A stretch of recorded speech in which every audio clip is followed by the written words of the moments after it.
like interested in doing this at a good rate for the professional experience. Signage. So someone like that. Sidewalk.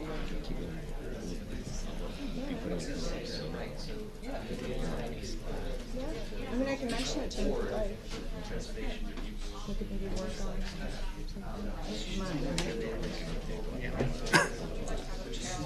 And then Lana said they would bring. We're supposed to bring ones tonight. Ones tonight. I'm not. What am I doing? They're asking me.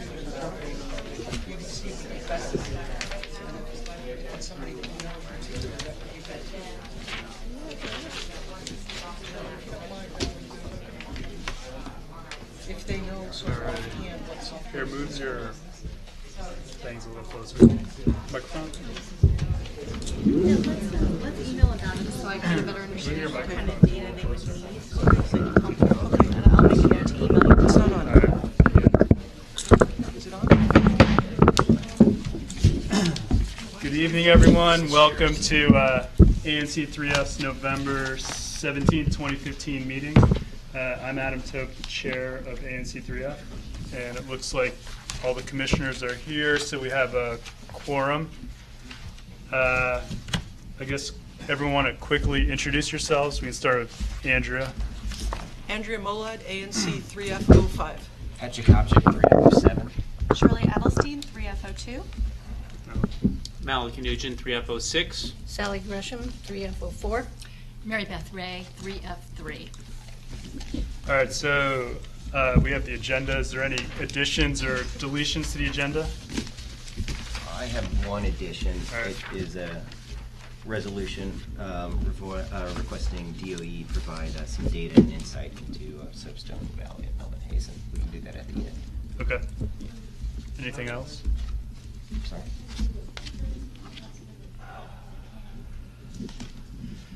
Okay. So I'll make a motion to approve the agenda with the change to add this resolution about soapstone. Is there a second? All in favor? Aye. Aye. All right. So first up is our open forum. So if you have something to speak about that's not on our agenda, that's of importance to our ANC, feel free to come on up or stand up and just speak about whatever it is on your mind. I'm going to move that so it's over here. Doesn't really matter. Okay. So nobody trips. Good evening, everyone. I'm Ryan Hand. I'm the Ward 3 Neighborhood Planner at the DC Office of Planning, and I'm here tonight because we've recently released the Van Ness Commercial District Action Strategy, which is a 4-part strategy to revitalize and maximize the Van Ness Commercial District. It targets public space, retail, sustainability, and commercial opportunities. This plan has been released on the DC Office of Planning's website, which is planning.dc.gov. It's available under the Plans tab. I encourage you to take a look at it. We're taking public comment through December 14th. We'd like to receive all comments by close of business on the 14th. We will review and respond to any comments that we receive and update the plan accordingly. We're really excited that we're releasing this action strategy at this time. That Van Ness Main Streets is really getting underway, and we believe it's a strong corollary. We've been very excited to work with the ANC and Van Ness Main Streets, and we're excited. Excuse me, to Ryan, continue. what's the date by which the December comments have to- 14th. Thank you. And I'm happy to entertain any questions if there are any. Otherwise, I'm always available at ryan.hand@dc.gov, and you can reach me by phone at 202-442-7619. Thank you, everybody. Thanks, Ryan. I just want to congratulate Ryan and everybody who worked on this. I know there are people in the audience who worked on this report. This was a huge undertaking, and we were guinea pigs along with Adams Morgan. We, Van Ness, and Adams Morgan were the first 2 neighborhoods in the district to go through this review process. Can you just kind of highlight some of the themes? Absolutely. So some of the really big themes are that, the Van Ness has a lot of potential. It's a neighborhood that's rich with potential, but we're looking at the unique assets in the neighborhood to unlock that potential. So we're looking in public space. That's about the wide sidewalks, and we want to structure those sidewalks to maximize the buffering from the street, increase the retention, the ability to retain stormwater on site, while also creating unique public space and public amenity roles there. We're also looking at the retail environment. Van Ness has a long history as an institutional center, which makes it a little bit different from all the other commercial areas along Connecticut Avenue. People travel here, come to work or go to school. There's just a lot more people here. And different types of businesses can thrive and survive here. We want to tap into those sources of support for the commercial district and really draw those customers by creating a food and beverage cluster throughout the neighborhood that really anchors a revitalized and a commercial district and really repositions the image and brand of Van Ness as a very contemporary retail environment that brings a very unique public space environment and is an active community. Why we're looking at that is that the retail has a way of kind of characterizing the neighborhood. There's a lot of office space in this neighborhood that is changing.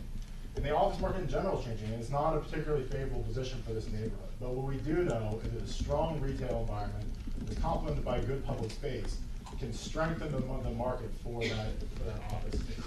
These things all work together with commercial opportunities. Van Ness is a neighborhood that has changed a lot. It has changed repeatedly from being a federal campus to the streetcar community. It's been a lot of different things. It'll continue to change, and that's a good thing. And so we're looking at buildings that aren't maximizing their use. There may be only one story where you could build up 65 or 70 feet here pretty easily. The new Park Van Ness is a pretty good example of what can be done that's a very positive step forward for the community. So we're looking at a whole combination of small strategies, little investments in those businesses that exist, partnerships with organizations that are forming or already exist, communication strategies that really help get the word out about Van Ness, but also give Van Ness a genuine and authentic identity to tell a story to the world with. Thank you. Thanks, everybody. Anyone else? Mike?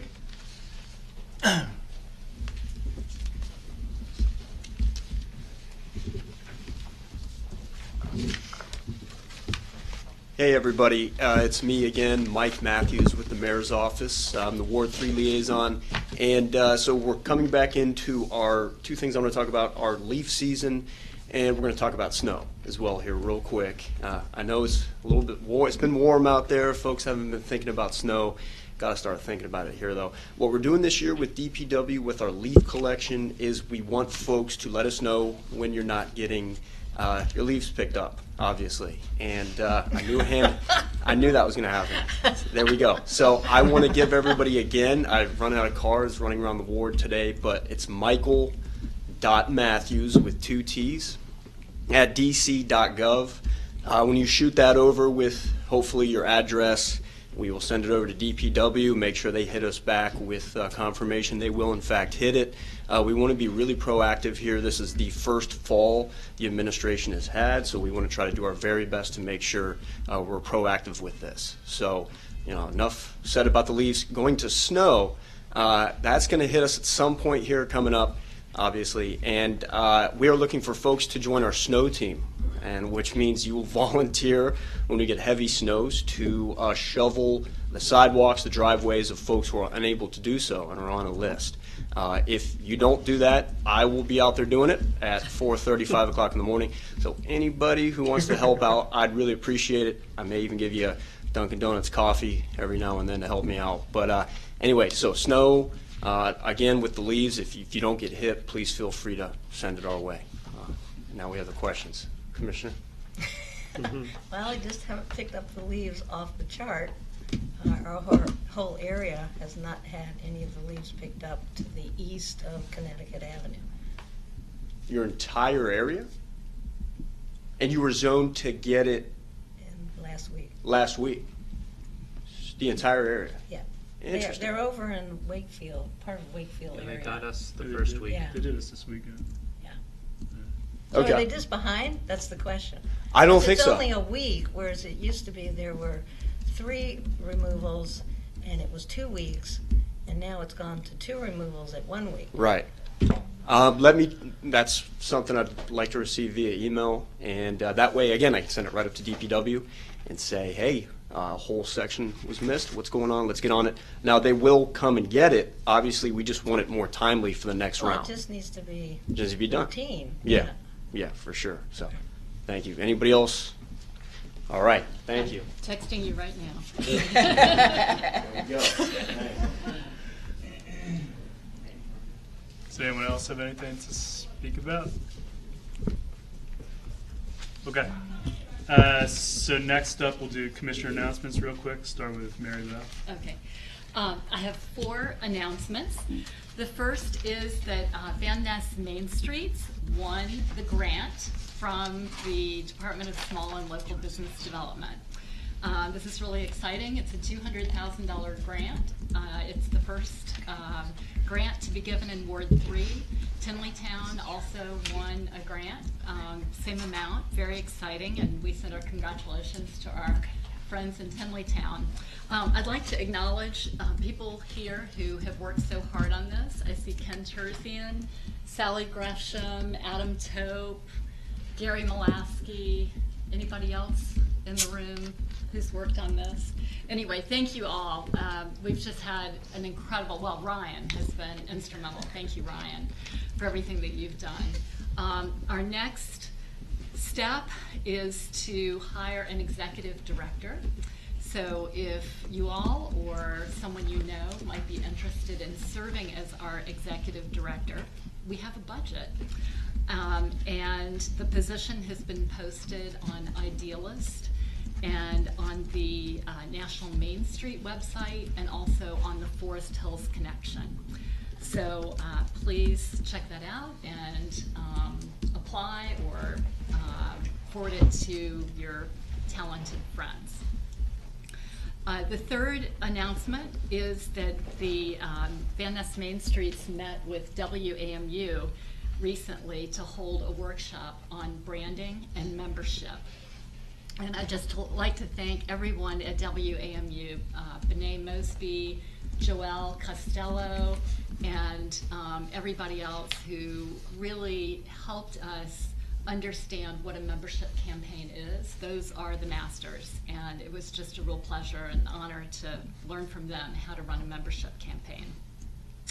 And fourth, I'd just like to congratulate the Office of Planning and Ryan for the Van Ness Commercial Action Strategy Plan. I'm going to pass this around so you all, I think it's sort of intimidating, it's big, and you know, there is a link to find, but here's just a sample picture of what our concrete canyon could look like. And one of the things that OP did is they really reached out in 4 to 6 different meetings to connect with us, the community, with stakeholders, to understand what the community wants. And people are craving more retail options, more walkability, a more beautiful landscaped setting, and just a vibrant urban area. And I think OP really beautifully captured that, not only in their text, but especially in some of the beautiful pictures. So I think when Park Van Ness comes online in March and the UDC Student Center comes online soon, we're really going to start seeing changes. And so thank you to OP. Okay. I have 3. We're going to talk about Park Van Ness. Everybody wants to know about that. The construction activities for November and December are continued facade work, floors 7 through 11, roof work, storefront installation. We'll start to see that. Site demolition still. They've been doing it for 2 years. Site preparation for concrete, hardscape, soils, and landscape. And then they are having to do utility installation in public space, which I'll talk about in just a minute. The sidewalk will continue to be closed until December 31st, as reported in the April 7th special meeting by Saul and Clark to the community and per the approved current DDOT traffic control plan. I talked to my I guess you'd say my Saul contact, who has been working with me for 3 years now, Richard Houghton, and he stated the following. Clark is working diligently in the public space to meet the December 31st commitment to open a 6-foot pedestrian path. Progress, however, is dependent on several factors. First and foremost, for exterior work of this type, the weather conditions from now until the end of the year. In addition, Saul and Clark have encountered deteriorated Pepco infrastructure at the north end of the site, which they were not expecting, including a duck bank and several underground pull boxes. The condition of these structures is more worse than anticipated, and the actual condition could have not be reasonably anticipated until excavation began in the affected areas. At the request of Pepco, we are working with our utility contractor to repair and replace these structures. This work is affecting the overall schedule and flow of public space. Saul has requested a meeting with our friend Matthew Marcoux, the Deputy Associate Director of Public Space Recreation Administration, and his staff to review the public space construction progress as it stands now and plan the details and logistics in anticipation of the sidewalk reopening. So we're already getting a little information that says they may not make the December 31st date, but we'll hold their feet to the fire as much as possible. The second is the Forest Hills Park update. The Friends of Forest Hills Playground hosted their awesome annual, everybody had fun, Halloween party at the Forest Hills Park on Sunday, November 1st, because it rained on Sunday, October 25th. Costumes are great and fun was had by all. Merch Elementary School renovation. There will be a sit team on Monday, November 23rd at 6 p.m. at Merch. The RFS, which is a request for space or swing space, was submitted by the owners of Intelsat, and other locations have been reviewed by DGS. They will discuss this at the meeting. That is a very hot topic among many parents in our neighborhood. They do not have a swing space on docket yet. They will discuss the progress of selecting a design-build contractor and the latest architectural features.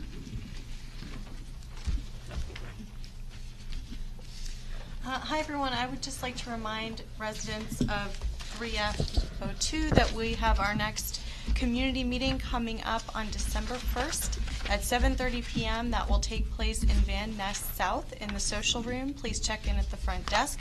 It's open to all residents of 3F2. And I'd also just like to take a moment to thank Commissioner Ray and everyone else who worked on the Van Ness Main Streets Initiative to get us to this point, as well as the Office of Planning.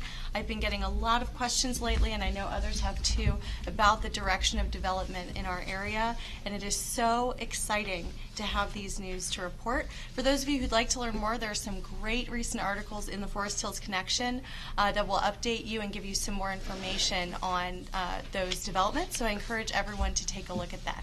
Thank you. I only have a single announcement.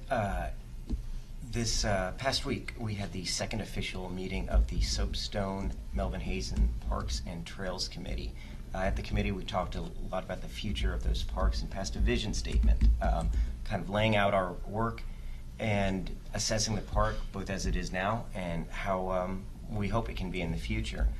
We talked about a few other issues, including the expansion of the historic district, which we'll hear a little bit more later tonight.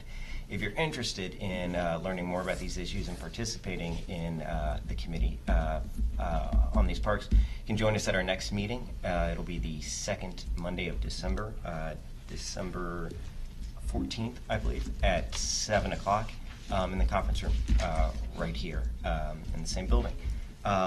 If you're also interested, we have a project coming up that we're embarking on with the Rock Creek Conservancy on December 5th to add some mulch and wood chips to pieces of the Soapstone Valley Trail called the Ghost Road, which have been eroding a little bit more than usual due to some increased usage.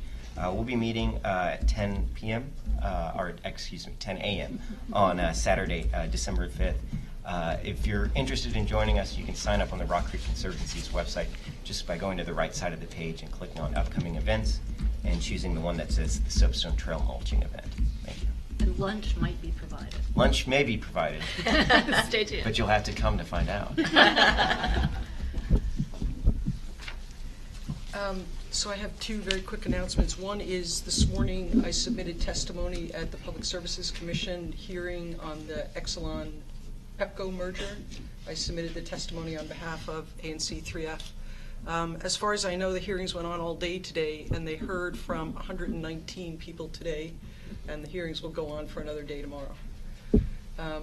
The other thing is, as I've been walking around the neighborhood, I've had some more conversations with folks about sidewalks and getting some sidewalks, and maybe at the next meeting, I'd like to propose something that we could, something comprehensive that we could do as a commission to not do these one at a time. That's it. Great, thank you. So next up, last meeting, Sidwell came and talked about their purchase of the Washington home and some of that land there. And people in the audience wanted to hear from the Washington home to tell us about their plans and how they're going to help the current people at the home and whatnot. So I reached out to Tim Cox, who's the CEO of the Washington home, to come to our meeting and just kind of give us an update about what's going on and everything. Sure. Whatever else he wants to share. Good evening. My name is Tim Cox, as Adam said, and I'm the CEO at the Washington Home and Community Hospice. And just to give you an update on where we are since our announcement, we have 6 acres that we've sold to Sidwell. I don't know if many of you know, but the post office, we own that site as well, and we retain that site because that gives us annuity every year. So we have an arrangement with the post office until 2033 for a lease, and we mark to market that lease every 5 years. So the post office 3 years ago re-upped it for another 5 years. So that site is retained by the Washington Home and Community Hospice. There was some confusion about that. So the 3 acres on which the post office sits, we're retaining. We did not sell that to Sidwell. So that's an annuity for the home. Second, we are now have out of 127 residents. When we announced this, we have 107 residents that are living at our home. And Sidwell was extremely gracious with us. They gave us 14 months to be able to place our residents in the other 18 nursing facilities in DC. So at any given day, there are 120 to 140 open beds in DC. So we really have no problem in transitioning in a smooth way for our residents to be able to find a location that they want to go to. And most of the residents we will help, unless the family takes them, we'll actually pack our van and move them ourselves. So there's been questions on, how could Sidwell help us? Sidwell's biggest help was to give us this time, and then they gave us an additional 6 months that we can rent back the facility if we're not out by December 2016. But I really don't think we'll need that, because as we go forward, residents are like, hey, my best friend here went to Ingleside, I want to go too. My friend went to Unique, I want to go too. So as people move out, we're seeing people move out quicker because they want to go where their friends have moved. For you all, I know we've had several people ask how you could help. A couple of things you could do. We have holiday time, and a lot of our residents don't have family. So if you want to get a gift card and drop it off, we can go to Target, Walmart, buy, or you can buy directly and drop it off at the home. People love warm socks, slippers, lap robes, shawls, zip hoodies. So anything that is warm to bring to the home would be great. We really don't like candy or things like that because we're not supposed to give that to people. But anything you can think of in the holiday spirit, of clothing for warmth would be greatly appreciated. On the hospice side, there's a little confusion that the nursing home would stop existing. That's correct. Hospice is not. So currently I'm talking with, so we have the only inpatient hospice unit in DC, and we will continue that. We'll also continue the 125 people plus that we serve every day in the community. So we serve DC, Montgomery County, and Prince George's County. So with that, we're looking now, we're freestanding, so we're talking to insurers, we're talking to hospital systems, because as you all, I'm sure, are aware, healthcare is really about consolidation and looking at where that money is spent most wisely. So if you're a freestanding facility, Medicare and Medicaid will probably give you less for the same service if you're part of a system which has that vertical integration from acute care to end-of-life care. So we're talking with several groups in the area. Obviously, you can figure out some of those, which I'm not allowed to say now, but all of the healthcare systems in our area for sure. And as soon as we have an announcement of where our inpatient unit will be, our DC home care office, and our corporate office will be, I certainly will let you all know. And we are not moving out of DC. There was a comment just the other day for me, would you take your inpatient unit someplace else? No, we've been here. We're the only existing one. All of our referral sources really appreciate that we have our inpatient unit in DC, so we will continue to remain in DC for sure. Great. So and with that, happy to answer any questions anybody has. Yes, sir. How are you? Good. Nice to see you. Okay. I understand that Sidwell has filed an application for a zoning change. Yes. And how will that affect the Washington Home? It doesn't affect the Washington Home. The deal is a signed deal with no contingencies. So the Sidwell School actually takes the burden of making sure that special exception is approved or not approved. So it won't affect the Washington Home till December of 16? Well, we closed December 15th, 2016. So if they don't have, they still have to go through with the sale. So if they don't get their zoning, so we would naturally have everyone out by then.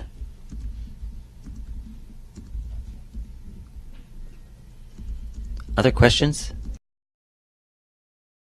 What are you doing? You're going to have a new place for hospice care, Correct. but you can't say where. We don't know where yet because we were under a confidential agreement while we did our due diligence. So until September 11th, which we announced the 15th because of the Jewish holiday. So we couldn't talk about that beforehand. So I couldn't talk with my colleagues of where we'll be. But there's a certain hospital in the Northwest that has some vacant spaces on their floors. So we're talking with them right now. We're talking with another hospital system down off Irving Street who has some space as well. So, when I know where we'll be, we will let you know immediately because it's important to us to make sure people understand the continuity of care. People ask, why didn't you build freestanding? Obviously, to go from September 15th until December 2016, we really couldn't build freestanding 10 unit. So it's really first step is to lease space somewhere else and then look at what we want to do in a couple of years. One of the programs that I like to tell you about and why we're looking at going more community-based than institutional-based is, in hospice, we provided over 1,000 people with care last year, and the nursing home was only 323.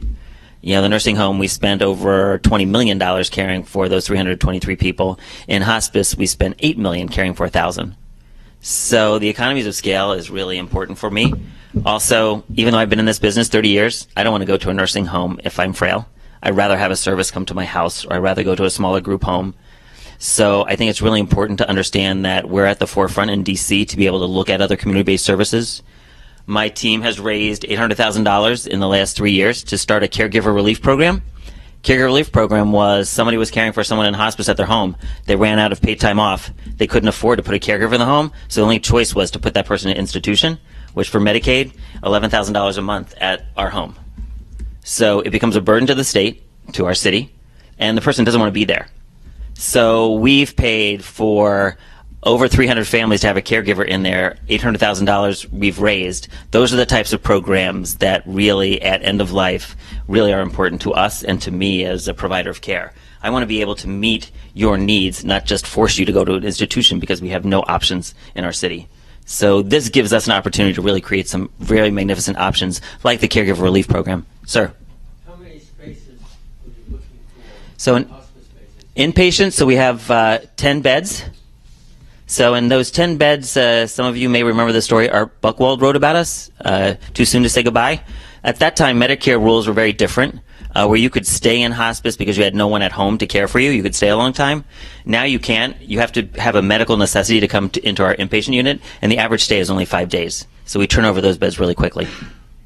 But we serve about 120 people every day in their homes, and we'd like to do more. So you're looking for 120 beds? No, 10 beds. 120 is what we serve in people's homes, and we still will continue to do that. Yes, sir. Adrian. What do you mean servicing people in their homes? So, for instance, like with hospice caregiver relief, those patients in hospice would have had to go to an institution had we not come up with the idea to put a caregiver there so their loved one who was caring for them could go to work. Is it being a live-in caregiver? No, it's not a live-in caregiver. It was 10 hours a day. 10 hours a day? Yeah. Every day? Yep. Well, Monday through Friday when the person works.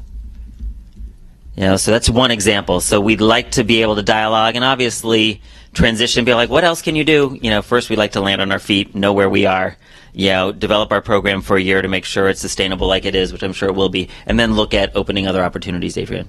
Thank you. Thank you, everybody. Appreciate it. I'd like to be part of your neighborhood.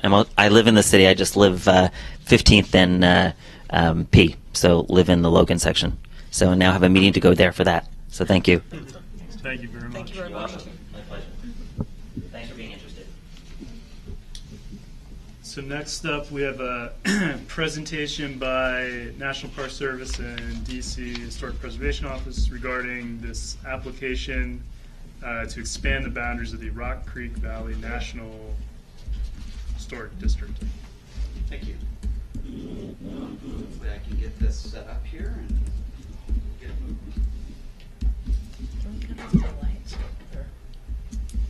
Because it's going to be hard to, Could. some of them. I don't know where to switch it. Yeah.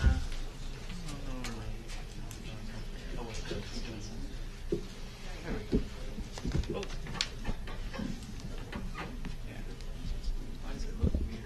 It's a little big for the screen. That's my. Is that your PowerPoint? No, that's my home screen.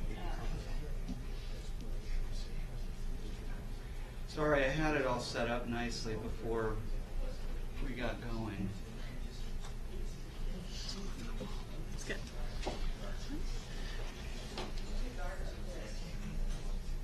Oh gosh. No, that's Works. good. It That's works. good. That's Yeah. good. Yeah, but I have a different screen. I was talking It's about like the lights. extending the Yeah. screen to a different side. So if I come over here and go to display, see if I can do this. Oh, good grief.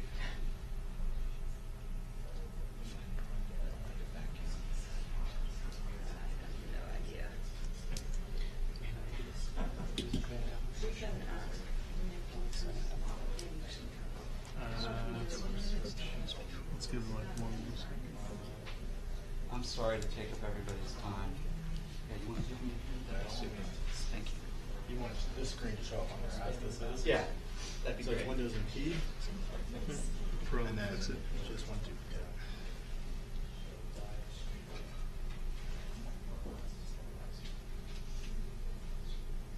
Yep, there it is. Great. Ryan to the rescue. Thank you, Ryan. I don't know, but I'll get it from him before I leave tonight, so I don't have to do this Good to again. know. And I apologize. I'm going to move this forward a little bit so that I can actually get it on the screen or close to the screen here. Thank you for your patience, everybody. Good. Cool. How's that? And then if I just do this. We should move the mic. There we go. Everybody see that okay? Is that good enough? Yeah, but we need to move the mic. Maybe move the mic. Rachel, can you move the mic? For him, over here. Maybe kick it back behind so what he's speaking. Yeah, that's good. Wonderful. Thank you guys so much. Apologies for the technical difficulties there. Good evening. My name is Josh Torres. I'm the Cultural Resource Program Manager for Rock Creek Park. And with me this evening is Ms. Kim Williams, who is the National Register Coordinator with the DC State Historic Preservation Office. And this evening, we're here to talk with you all about our plans to expand the Rock Creek Park National Historic District. In 2014, the plan for the amended nomination was presented to the Historic Preservation Review Board. At that time, there was some questions from the community regarding what that amendment entailed and a request for better maps. So we're coming to you all this evening to present the Historic District Amendment and answer any questions you all may have regarding the expansion. I guess now I have to shift back and forth here a little bit. Great, thank you. So in 1991, the Rock Creek Park Historic District nomination established the Historic District to include U.S. Reservation 339, which is essentially Rock Creek Park proper. And it's this outline here you can see on the screen. The original historic district is the creek itself and the valley that includes 1,429 acres of natural forest growth and a little over 310 acres of developed area that include recreational facilities, roads, trails, and structures. Oh, I think we skipped ahead a little bit too far. I'll let you know. Thank you. So since 1991, however, there have been a suite of studies conducted both within Rock Creek Park proper and its adjacent reservations that warranted a reevaluation of cultural resources both within the park as well as within other reservations surrounding it. And as a result, we were compelled to amend this historic district, the original historic district nomination. So for clarity, this historic district nomination amendment does two things. It expands the period of significance for the historic district, and it also expands the boundaries of the National Historic District. Okay, it doesn't expand the boundaries of Reservation 339, it's merely expanding the boundaries of the National Historic District. And finally, as a minor side note, it corrects an error and an oversight in the 1991 nomination related to the inclusion of Reservation 308A, which is a small parcel of land next to Pierce Mill, associated with the Pierce Mill Spring House, that was originally included in the original nomination, but not noted as a separate reservation. Does that make sense? Great. Thank you. Okay, so the amended nomination for the park expands the period of significance to include Native American settlement and occupation in the park between 3000 BC and 600 BC to incorporate archaeological resources associated with Native Americans, specifically related to the Archaic Age, what we would call in local parlance the Archaic Age, and colonial settlement of the valley between 1740 and 1800. And we also expand the existing 1791 to 1941 period of significance to 1972, which encompasses colonial era resources, Civil War sites, and battlefields. And importantly, this extension of this latter period captures development in the park and construction of historic structures since World War II. Sorry, what would be an example of that? Well, here we go. Oh, So as you can see here in this slide, here's three examples. Maybe I'll stand over here so everyone can see. So three examples of some construction or structures that occurred or that were built in the park after World War II include the Carter Barron Amphitheater, the Rock Creek Park Nature Center, and this one down here is a rest area at Picnic Grove 1. And one of the reasons why these structures are significant to the park is because they represent an architectural style associated with what's called the modern movement, in which during this period of time, architects enmeshed modern elements with design that tried to incorporate or blend in with the natural landscape. And so these were three resources from that time period that are now included as contributing resources to the amended nomination. Thanks, Steve. Great. So, in addition to expanding the periods of significance, this amended historic district nomination also expands the boundaries of the historic district, okay? To include, and I'm sorry I have a cheat sheet here because I'm still learning all the reservations. So 432 Beach Parkway, 433 Blair Portal, 545 Pinehurst Parkway.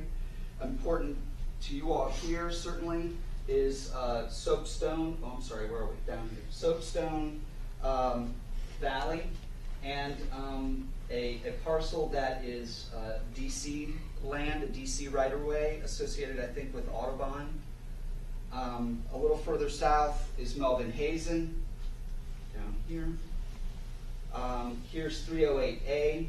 That's the correction from the previous nomination. And it looks like it's cut off down here. This is the Klingle Valley Trail and parcels associated with just north of the zoo and Woodley Park. Okay. Thank you. Great. And so I think we can, let's fast forward to the ones that I think are most pertinent to this particular group. Keep going. Here we go. I think this is what everybody wants to see. And so really, that's in a nutshell the presentation. And I wanted to answer any questions from you all to help alleviate any fears that you may have regarding this, any questions that came up in the public meetings with the Historic Preservation Review Board. So if you have any questions, yes, sir. Wait, can we, Oh, I'm sorry. questions? Yeah, sure. Do you? Okay. Josh, thank you for being here. Thank you for having me. Can you help us understand what this means for it to receive the historic designation?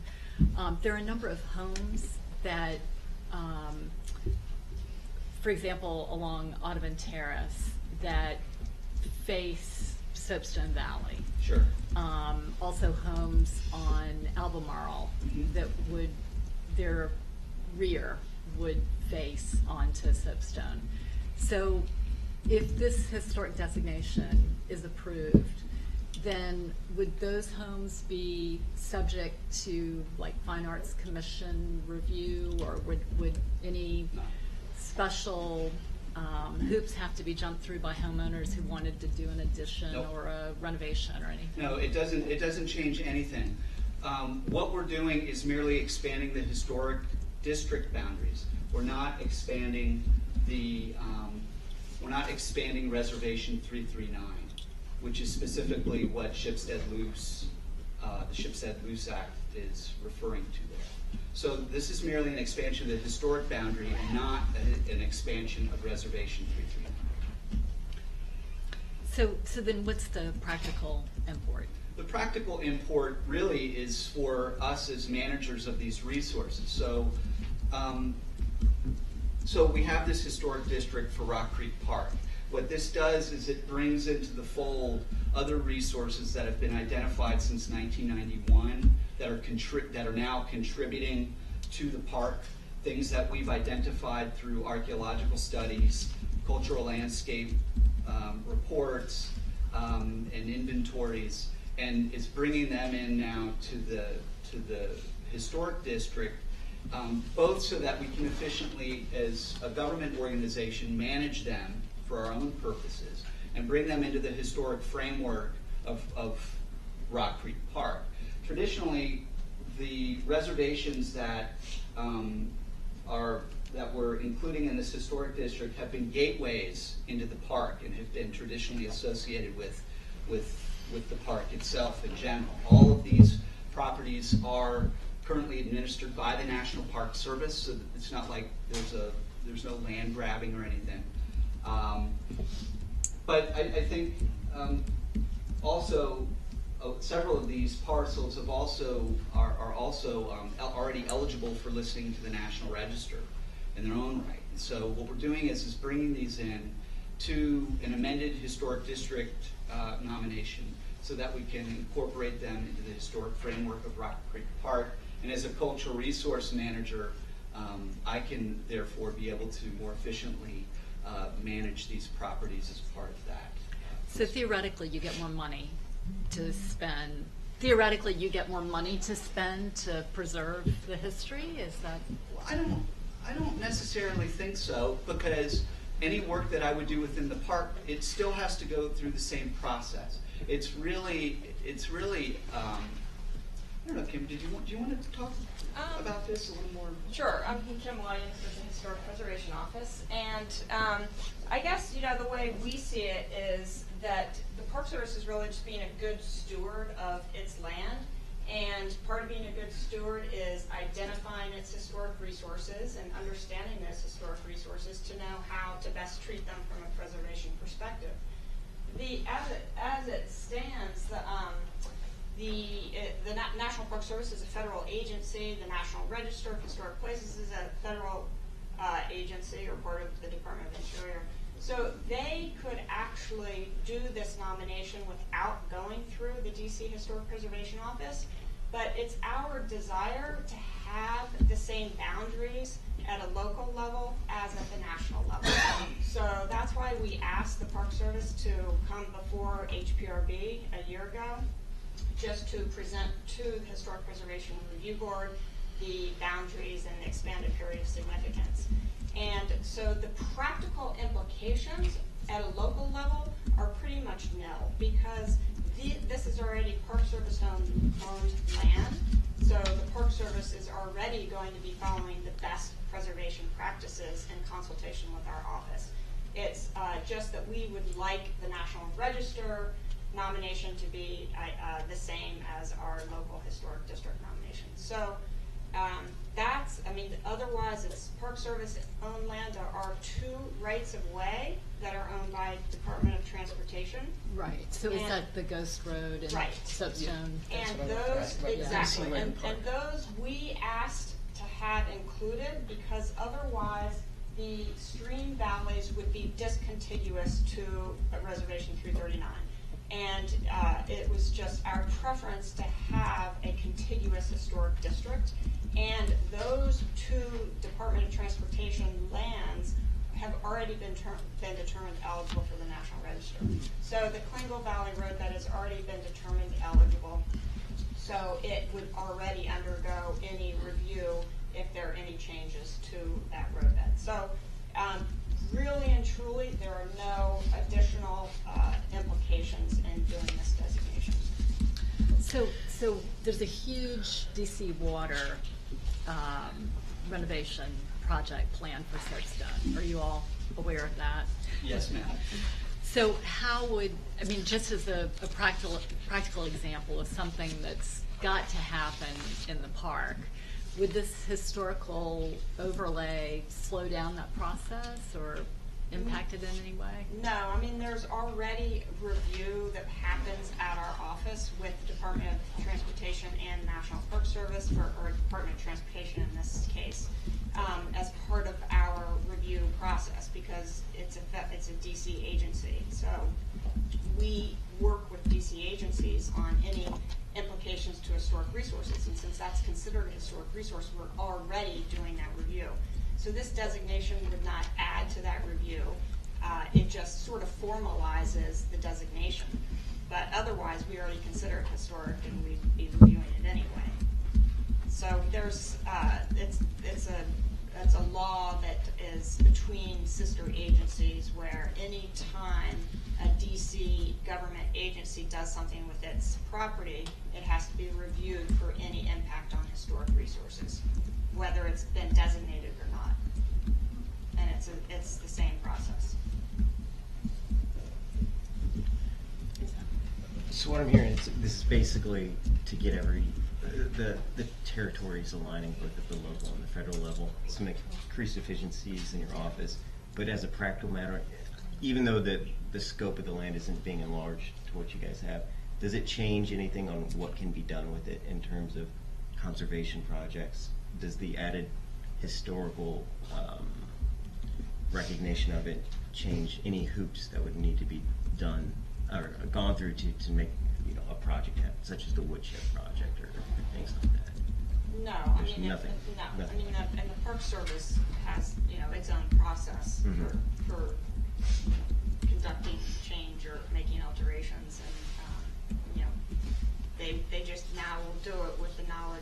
important. So really, it's sort of recognizing the history, recognizing the historic resources, and then being able to treat them properly in future alterations of their own property. Yes? Yeah, I think I have a question of clarity about those two that you said rights of way that are Yes. now DC land. Correct. Including those in the Rock Creek Historic District.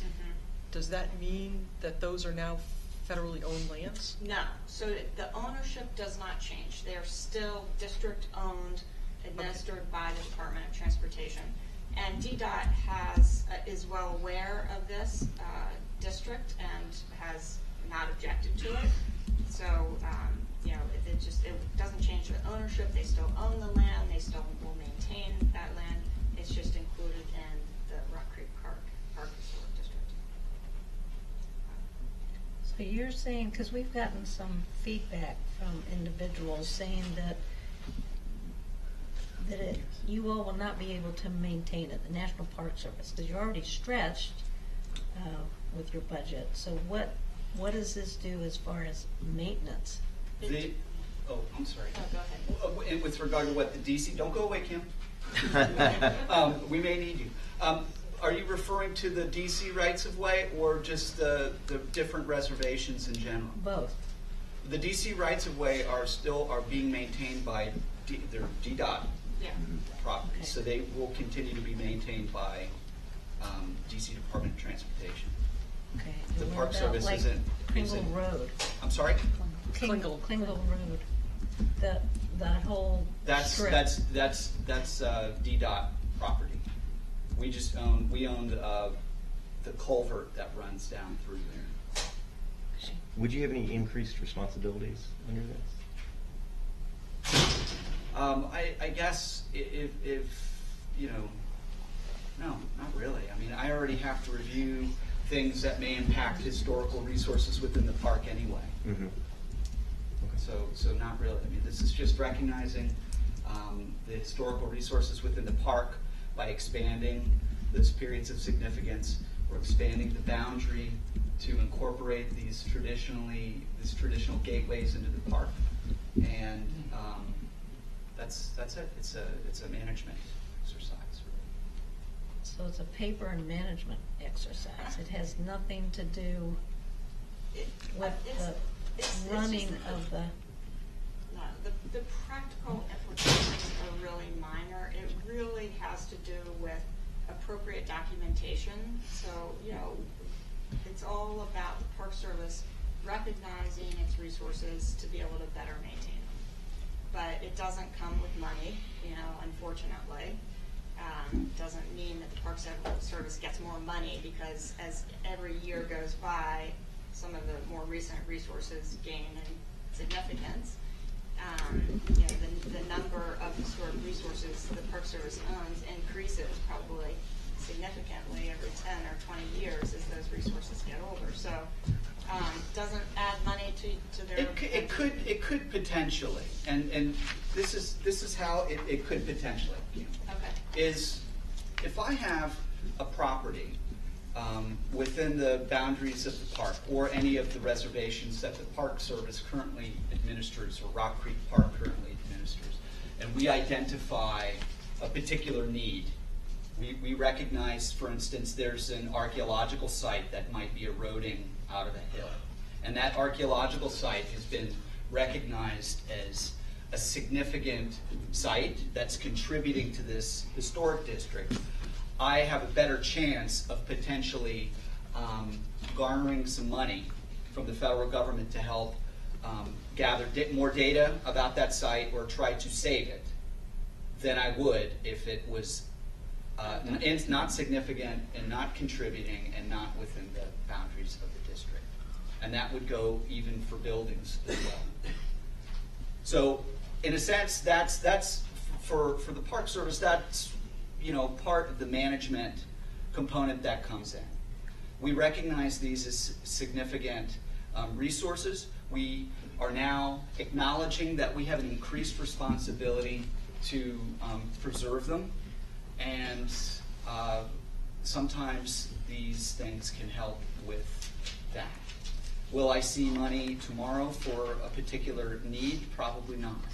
But certainly, if there are needs that relate to our resources that our community identifies as something that is needed, we can certainly have a conversation about that. And I'm here, I'm in this community, I work for the park, and so it's in my best interest to make sure that the resources are maintained, and I need you all to help me understand if there are deficiencies with particular historic resources and things in the park so that we can work together to try and preserve them.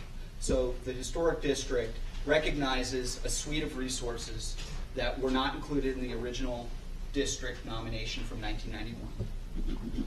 Okay, and it's expanding the boundaries to include these additional reservations. And through that, we're acknowledging our responsibility to try and preserve these resources. Yes, sir? How will the addition of the Nature Center and Carter Aaron to this category affect future modernization, replacement of those facilities? Well, they have to undergo the same review. They have to undergo the same review that they currently would have to go through. We're actually in the process of looking at some facilities within the park for long-term planning efforts, and we'll see what happens.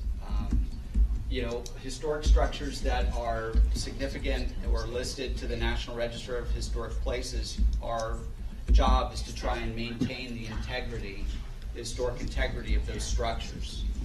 So, if you can't, the Nature Center, for example, if you wanted to make a new one, could you tear down this one? Probably not. Probably not. Probably not, but I probably wouldn't be able to do that or want to do that anyway. The Nature Center has been a focal point of Rock Creek Park since the 50s. And, with the institutional memory of our community here in the city, we would not want to remove that space. In fact, one of the important features of the Nature Center is the planetarium, which is the only planetarium that is managed by the National Park Service. And I think it fills an important gap in the community for local programming. We are, however, looking at plans to potentially upgrade the facilities, to make them better, to make them more user-friendly. And so these are conversations that are ongoing. But no, we will not tear down the Nature Center. Work hard. So who all has questions for them? So we'll do you two, and then we'll finish up. So if 5 years from now there's a desire to create a new trail in the park, would the process be any different then than it is today? No, it would not. Yes, ma'am. Is this PowerPoint available to us online? Because the maps are great and just good information to have. It can be, certainly. I'd be happy to make this available to the commission for distribution. That'd be great. Thank you. My pleasure. Great. Well, thank you for coming tonight and explaining. So, is there further hearings or anything, or do you need our input specifically? Yeah, it would be great actually if we had a letter from the ANC. At this point, the earliest it could go back to HPRB would be January, because I'm assuming we have to renotice it, and we wouldn't be able to notice it in time for the December hearing. Okay. So it would be the fourth Thursday of the month in January. Okay. The date is of that. So that would be great if you all have a resolution and could send it to us. All right, so I'll do one in our December meeting, and just I didn't prepare one now, but barring something, I doubt we'll get much more feedback on it. But if we do, I'll let you know. Okay. And then in December we'll do one and send you a letter. I'd also like to bring to the attention of the commission and the audience, my email is on this last PowerPoint slide. Okay. If anybody wants to contact me, feel free. I'm happy to answer questions. I'm happy to work with you on the preservation of our resources within the park and the reservations, not only in your ANC, but across our jurisdiction. So thank you. Thank you. Thank you very much. Thank you.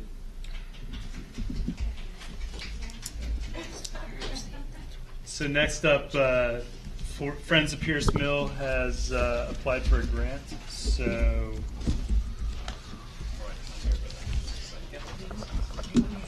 Did the police, the police are going to do it tonight. I got a note from them.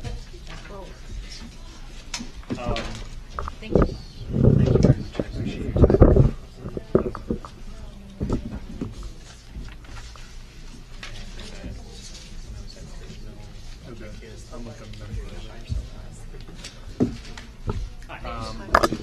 Okay, so I guess how a grant process typically works is maybe give us an overview tonight. We'll vote at next meeting. Is there a reason you absolutely need the money ASAP?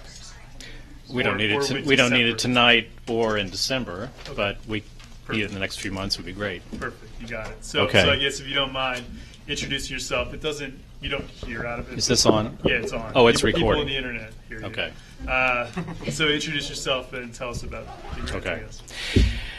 My name is Steve Dryden. I am the program manager for the Friends of Pierce Mill, which is the nonprofit partner of the National Park Service. We were formed in 1997 to help with the restoration and reopening of Pierce Mill to operating condition, which was accomplished in 2011. I'm sure a number of you have been there and seen that we are now grinding grain for demonstration purposes and hosting a lot of school children and other visitors and working on other activities. And one of the activities we're working on is continuing the restoration of the mill. The part that we worked on during the period leading up to 2011 was the water wheel, the stones, the structural integrity, the strength basically of the building. That was quite elaborate, quite extensive, but it's only one part of what is actually very significant about this building, which is that there is actually an entire system that's run by water power that was devised or invented by an American genius named Oliver Evans back at the turn of the century, 1800, that allowed millers to move from the age of basically lugging bags of grain and other things up and down the stairs very tediously to then move it all by water power. And so you not only have the water wheel moving because of the water power, but you also have connections that then move the grain through the building on these little chutes that go up on sort of a step system going up to the third floor and back down again. And there's also something called a barrel hoist system, which actually lifted barrels of grain up and down through the floors of the system, and of course then allowed much quicker processing of grain and distribution. And so this part of it has not been modernized. It's still in place. The parts of the Evans system, as they call it, named for Oliver Evans, are all still there. And this is the first step, I guess, in the second wave of restoration that we're doing here. We'd like to basically get this barrel hoist system working again so that we can demonstrate how it lifted the barrels through the floors. And this is the kind of thing which is very simple, not too expensive, but it's very visual, and it easily demonstrates the genius of this system, which really revolutionized milling and also was a precursor of the Industrial Revolution because the labor requirements were reduced so significantly once you had this system. So we're asking for a grant of $3,000 from the ANC to complete this barrel hoist project, and we have already completed one portion of the project, working on the second, and this third portion or part of the process is actually working on the winch up at the top in the attic of the building, replacing the heavy ropes perhaps that have to carry these barrels up, and the labor and other materials that will be required for this. And with this grant, we'll be able to complete this restoration very quickly within a few months, and we would be very appreciative of this grant, and we thank you for the opportunity to apply. Great. Do any commissioners have questions? I don't. I have a comment. I see that you have Steve Artato. Yes, a resident of your Yes. 3F. And he is a wonderful restoration specialist. Yes, yes. And It may take some time, but he's very good at what he does. right, he is, and he's been working on this project. He worked on the original restoration, on the structural improvements that were made over the years, and he's been a great part of our team. And in addition, as I mentioned in the application, Sheridan and Merge schools have both sent classes down to the mill over the years for our curriculum-related programs, and we hope to continue this and have other schools from 3F there. So it's very much serving 3F and the city at large. Great. Does anyone in the audience have a question? Yes. Sure. I don't have a question, I just have a comment. Sure. The National Park Service, has been working very closely with the Friends of Pierce Mill, and we sincerely appreciate all their time and effort in helping to restore the mill and engaging the local community in developing programs for kids and raising awareness for the mill. It's a wonderful resource, and we're very happy to be working with them and appreciate any help we can receive. Right. It's been a very good partnership. At the moment, we divide basically responsibilities. The Park Service as paying for the miller, the woman who actually is the person who's running the mill. She's a Park Service ranger. And they also pay for a number of different repairs. Then we have partnered to, with our limited budgets, also pay for some of the repairs and maintenance. And also my part-time work is funded by the Friends of Pierce Mill, and I do fundraising and arrange the events we have there and arrange for the school programs with the Park Service education coordinator. So it's been a very nice cooperative arrangement, which is really, I think, somewhat unprecedented in Rock Creek Park, because over the years the park has actually faced a lot, it still faces a lot of challenges with funding, and this is kind of the wave of the future, these partnerships, and this is a great model, we think, for continuing this. Did you say when the work would be done? Yes. I'm sorry, I didn't. Our schedule actually calls for it to be completed by the 31st of March of next year. So let me just say I support this. I think this is a great project. I think Pierce Mill is a huge. Just a second. Let me finish, please. Let me finish, please. I think this is a great project. Pierce Mill is a great asset in our ANC. Just one thing with the application. I sent you an email about this as well, but you need to give us a copy of your 501c3 exemption. I have this, and so. Okay. Thanks. All right, and last comment, Dave, you have a comment? Yes, I have a question. All right. That being said, you give a finite time when the project will be done. If it's not done, is it a finite resolve is to, if it's not done by that point, the date, there's another cost of project, or when you said, okay, the project will be done, that date, is it another cost? Is it over? I'm sorry. Over cost. Is if you ask for funding, is it another cost to? Oh, to actually operate it. Will it incur, further expenses down the road? No, only minimal maintenance, because this is a very simple system, and this money will actually be the final tranche that we need for completing this restoration. We will be able to acquire the other money that we need, so that when it's done, it will be working, and besides maybe grease and a few other odds and ends, there really won't be any maintenance. And this is something that we just hook up to the water wheel and the drive train, so to speak, of this mill, and it works. Okay. Okay. All right, thank you very Thank much. you. We'll vote next month, and assuming it gets approved, we will cut you a check. Thanks,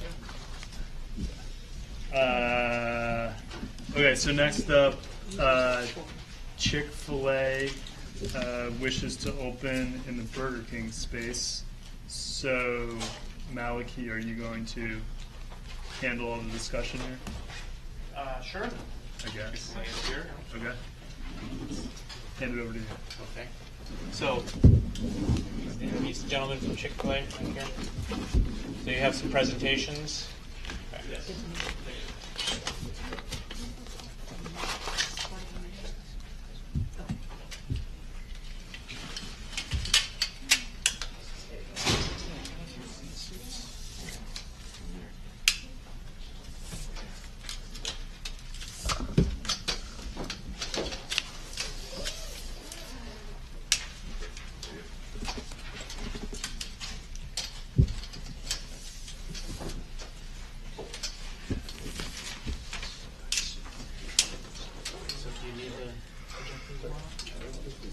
I think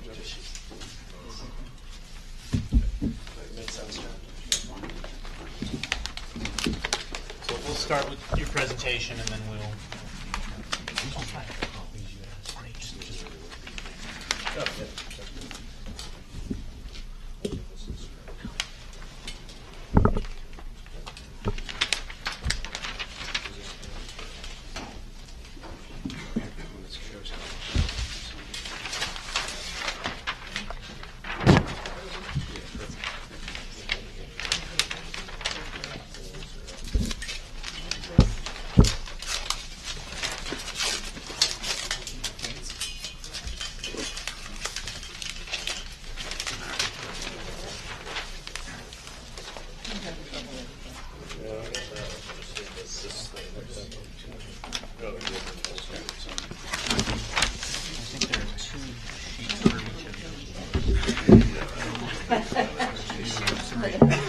Okay, and then you give this.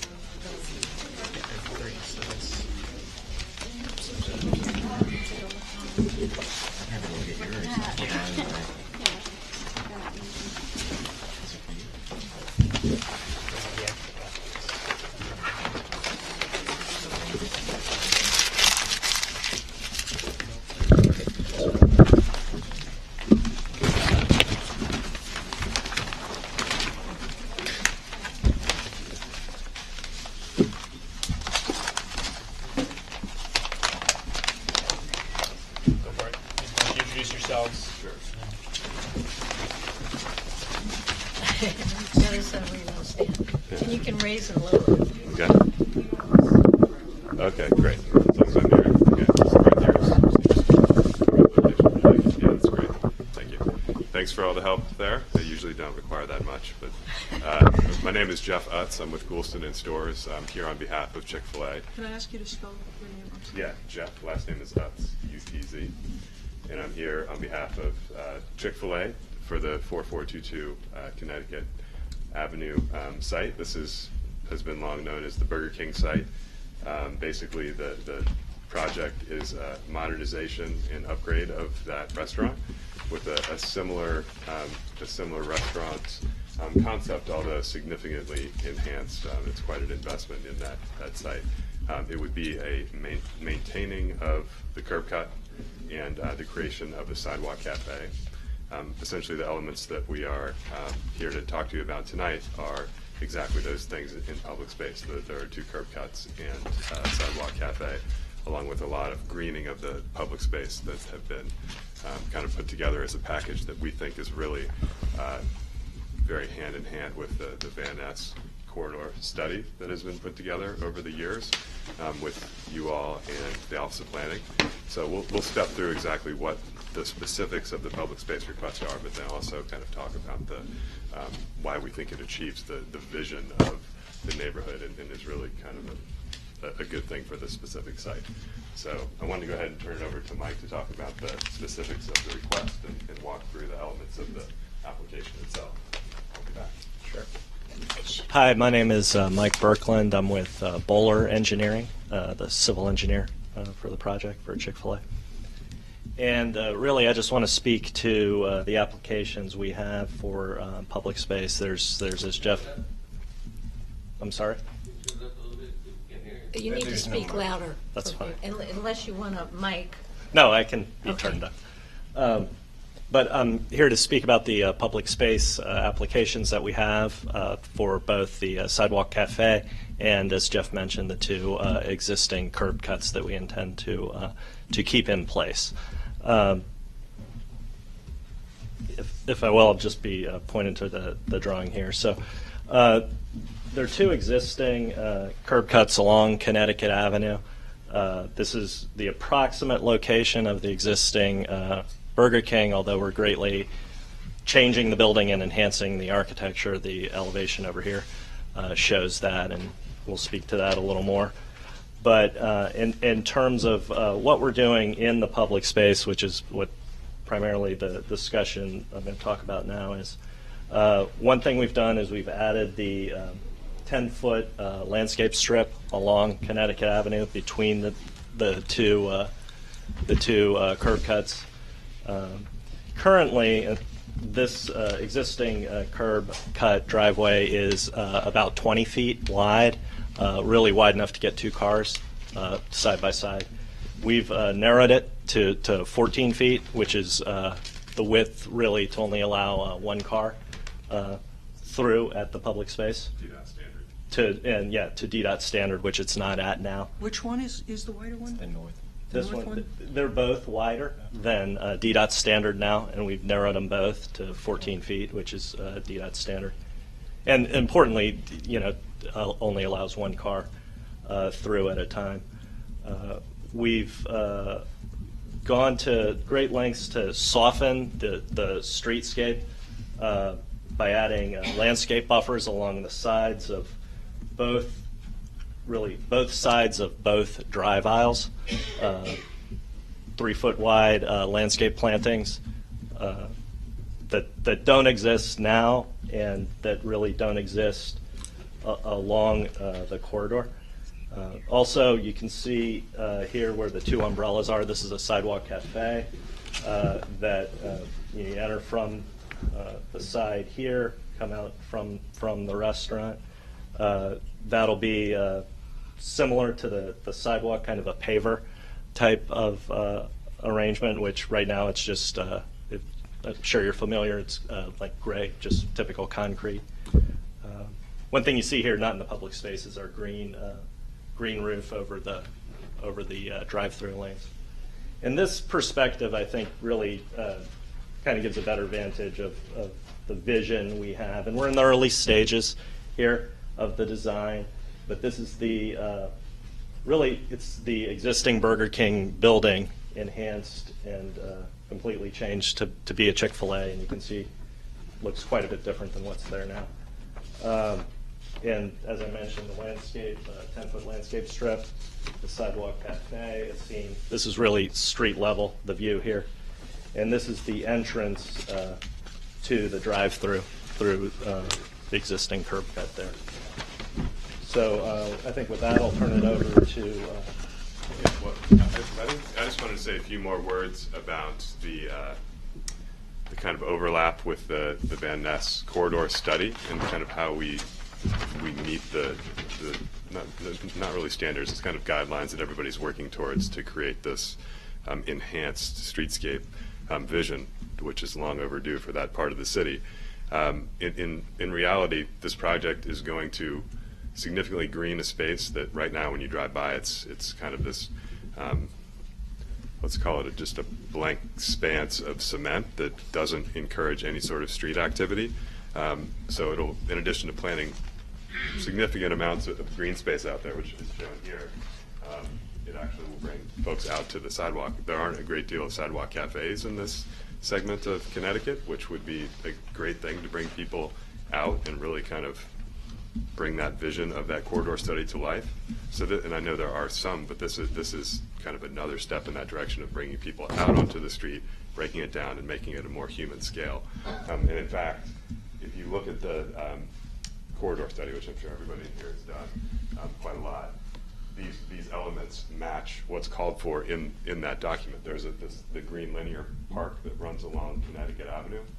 This is intended to be that dimension. This is the 10-foot flower planted park with the tree in the front of the site that actually starts that kind of greening process down Connecticut, but then also allows for planting some greenery kind of on the flanking portions of the site. Really breaks it down. And there are also comments in there about wanting Class A retail space, which the definition of the Class A retail space in the study actually are in an overlapping kind of conformance with what is happening here. It asks for kind of wider than 20-foot retail opportunity, 14-foot high or higher clearance on the front glass, enhanced materials and brick and things that actually specifically mentions brick.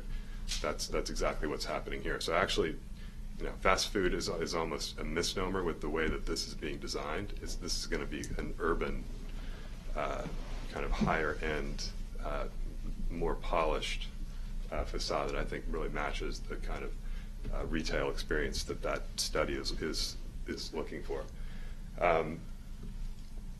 We also wanted to talk a bit about some traffic mitigation strategies. We realize that is a big issue of concern, introducing cars where pedestrians are, and fully acknowledge it and realize that our restaurant won't work with that being a conflict point either. So I wanted to turn it over to John Martinez, who I don't know if we've introduced yet, from Chick-fil-A, to talk a little bit about that. Sure. Good evening. My name is John Martinez. I'm a development manager for Chick-fil-A. And certainly would love to kind of talk about what our vision is here. And I think it's compatible and really enhances your vision as well. So to kind of key off what Jeff said, the first thing we looked at was traffic flow on the site, realizing it's an existing facility, and we're essentially mirroring that, but we're making some significant improvements to the Burger King. I'll talk about the architecture in a moment, but on the site itself, one of the things you'll notice is we've increased this on-site stacking that's available for cars using the drive-through. We've done that by using what we call a dual ordering technology. So when you pull onto the site, there's two lanes where you could choose to order. They both merge back into one lane, but that essentially allows, I think it's somewhere in the neighborhood of about 14 cars to fully stack in the drive-through lane, both from the picket window on back. And that is, I think, is a significant increase of stacking that's out there today. One of the things you also notice is that you can actually, in this plan here, it's kind of covered. So we're going to be covering some of that drive-through with green roof.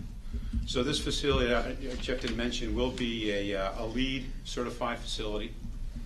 So we're taking that, and as part of that, we're not only enhancing the building's mechanicals and things like that, but we're also adding elements such as some drainage enhancements and some green roof as well. Back to the traffic flow, what we're also looking at doing as cars exit the drive-through, currently with this sidewalk being this public space sidewalk kind of all undefined, we are defining it with the landscaping, and with the combination of some speed bumps and stop signage for cars, they will have good clear visibility as they exit the drive-through into this public space to see any pedestrians. So we do feel that we are improving the current situation, although I'm not necessarily aware of any particular issue with the Burger King's interactions there with pedestrians on the sidewalk, but certainly this would only make whatever happens today that much better. The building itself, as Jeff indicated, we are going to really just basically reface it. We're actually tearing down some of the walls and the foundations, and really spending a significant amount to modernize a facility that really is in desperate need of modernization. I think that's pretty clear. And Chick-fil-A is looking to make that a long-term investment in the community. Also, the last item, I just want to let everyone know, unfortunately, our traffic engineer couldn't make it, but we do have a traffic engineer on staff from Borough Slade that is looking at that, and we are working with them as well. And they were, Borough, you probably already know this, but Borough Slade did the work on Van Ness Square across Connecticut, so they are all too familiar with the site and some of the constraints that exist on this corridor, and have not identified any particular problems with this location as of yet, but we'll be working with them to improve in whatever means we need to do so, the traffic situation here, including doing the things that John was mentioning, kind of mitigating the traffic, particularly at that exit point with signage, speed bumps, lights, things like that will kind of restrain the cars coming out of the order pickup window. I think that's the general overview of this project. If you all want to ask questions, we're happy to answer. Great. Oh, okay. Yeah, actually, there's just one last piece that I do want to talk about, and that's Chick-fil-A and our commitment to the local community. So I want to, for those that don't know, Chick-fil-A is a company that's privately held. We have probably about 1,900 stores throughout the country, but those stores are all independently run by what we maybe referred to as a franchisee, but we call them operators. So an operator is chosen out of a large pool of individuals that will operate the store and really becomes part of the community with their store. So they obviously hire local. They'll be in this area. They will get involved in the community, and whatever important to that community, whether it's the schools, whether it's Little League, whether it's parks, whatever is really local to that community, that operator is there to support. I was asked, the operator has not been chosen yet for this location. We're in that process now. I brought him here if they were, but they're not chosen yet. But it's an exhaustive search, and I want to indicate that's what Chick-fil-A does. They're not an absentee landlord. They're there. They're at the store every day. Chick-fil-A typically only gives one location per franchisee, with the intent that that franchisee's sole source of income is going to come from that store, and they're going to really be there to operate that store, to build them in the community, and to do what's right by their team members, their community, and themselves and their family. There are occasions where an operator's proven themselves over many, many years, 10 years, 15 years, 20 years, and they will potentially get an opportunity for a second location. But that's rare. I'd say the majority are single operated facilities for our operators. So. Great. Thanks very much. What I'd like to do is I'd like to ask a couple of questions and then let my colleagues ask some questions as well, and then we'll turn it over and see what questions we have from the audience as well. First, I want to say thank you for coming and engaging with us today. We appreciate your sharing plans with us and letting us know what you have in mind. You mentioned that this is going to be a modernization and upgrade of the existing Burger King site. Now, I recognize that this is just an artist's rendition, at least because the slope is gone. If you're going to put a sidewalk cafe out front, there's a pretty significant slope there. So that suggests to me that you're doing some pretty significant work, some demolition work on the building. What I understand is that you plan essentially to tear the building down and rebuild it on the same foundation. So I'd ask you please to comment on that. My other concern, of course, is with the traffic flow coming in and out through the drive-through. So I would be interested to hear what your projections are, very specific projections. I assume you've done them in doing the market study for this location. Very specific projections for the drive-through traffic that you expect for specific hours, 6 to 7, 7 to 8, 8 to 9, and 9 to 10 on weekdays, and then 3 to 4, 4 to 5, 5 to 6, 3 to 4, 4 to 5, 5 to 6, and 6 to 7. So essentially those main commuter times when people are walking along the sidewalk there. And the reason I ask that is, who knows how much traffic you're going to get. Burger King gets a certain amount of traffic. I expect that Chick-fil-A might actually attract more drive-through traffic at this particular location. I assume you have an estimate of how much traffic you think you will get on a daily basis and even during those hours. I'd like to see those numbers. if it's 20 cars, if it's 14 cars, if you're planning 14 cars, if you only think that you're going to get 14 cars an hour going through the drive-through, that's still a car crossing the sidewalk every 2 minutes on average. So I'd like to know what your projections are for that.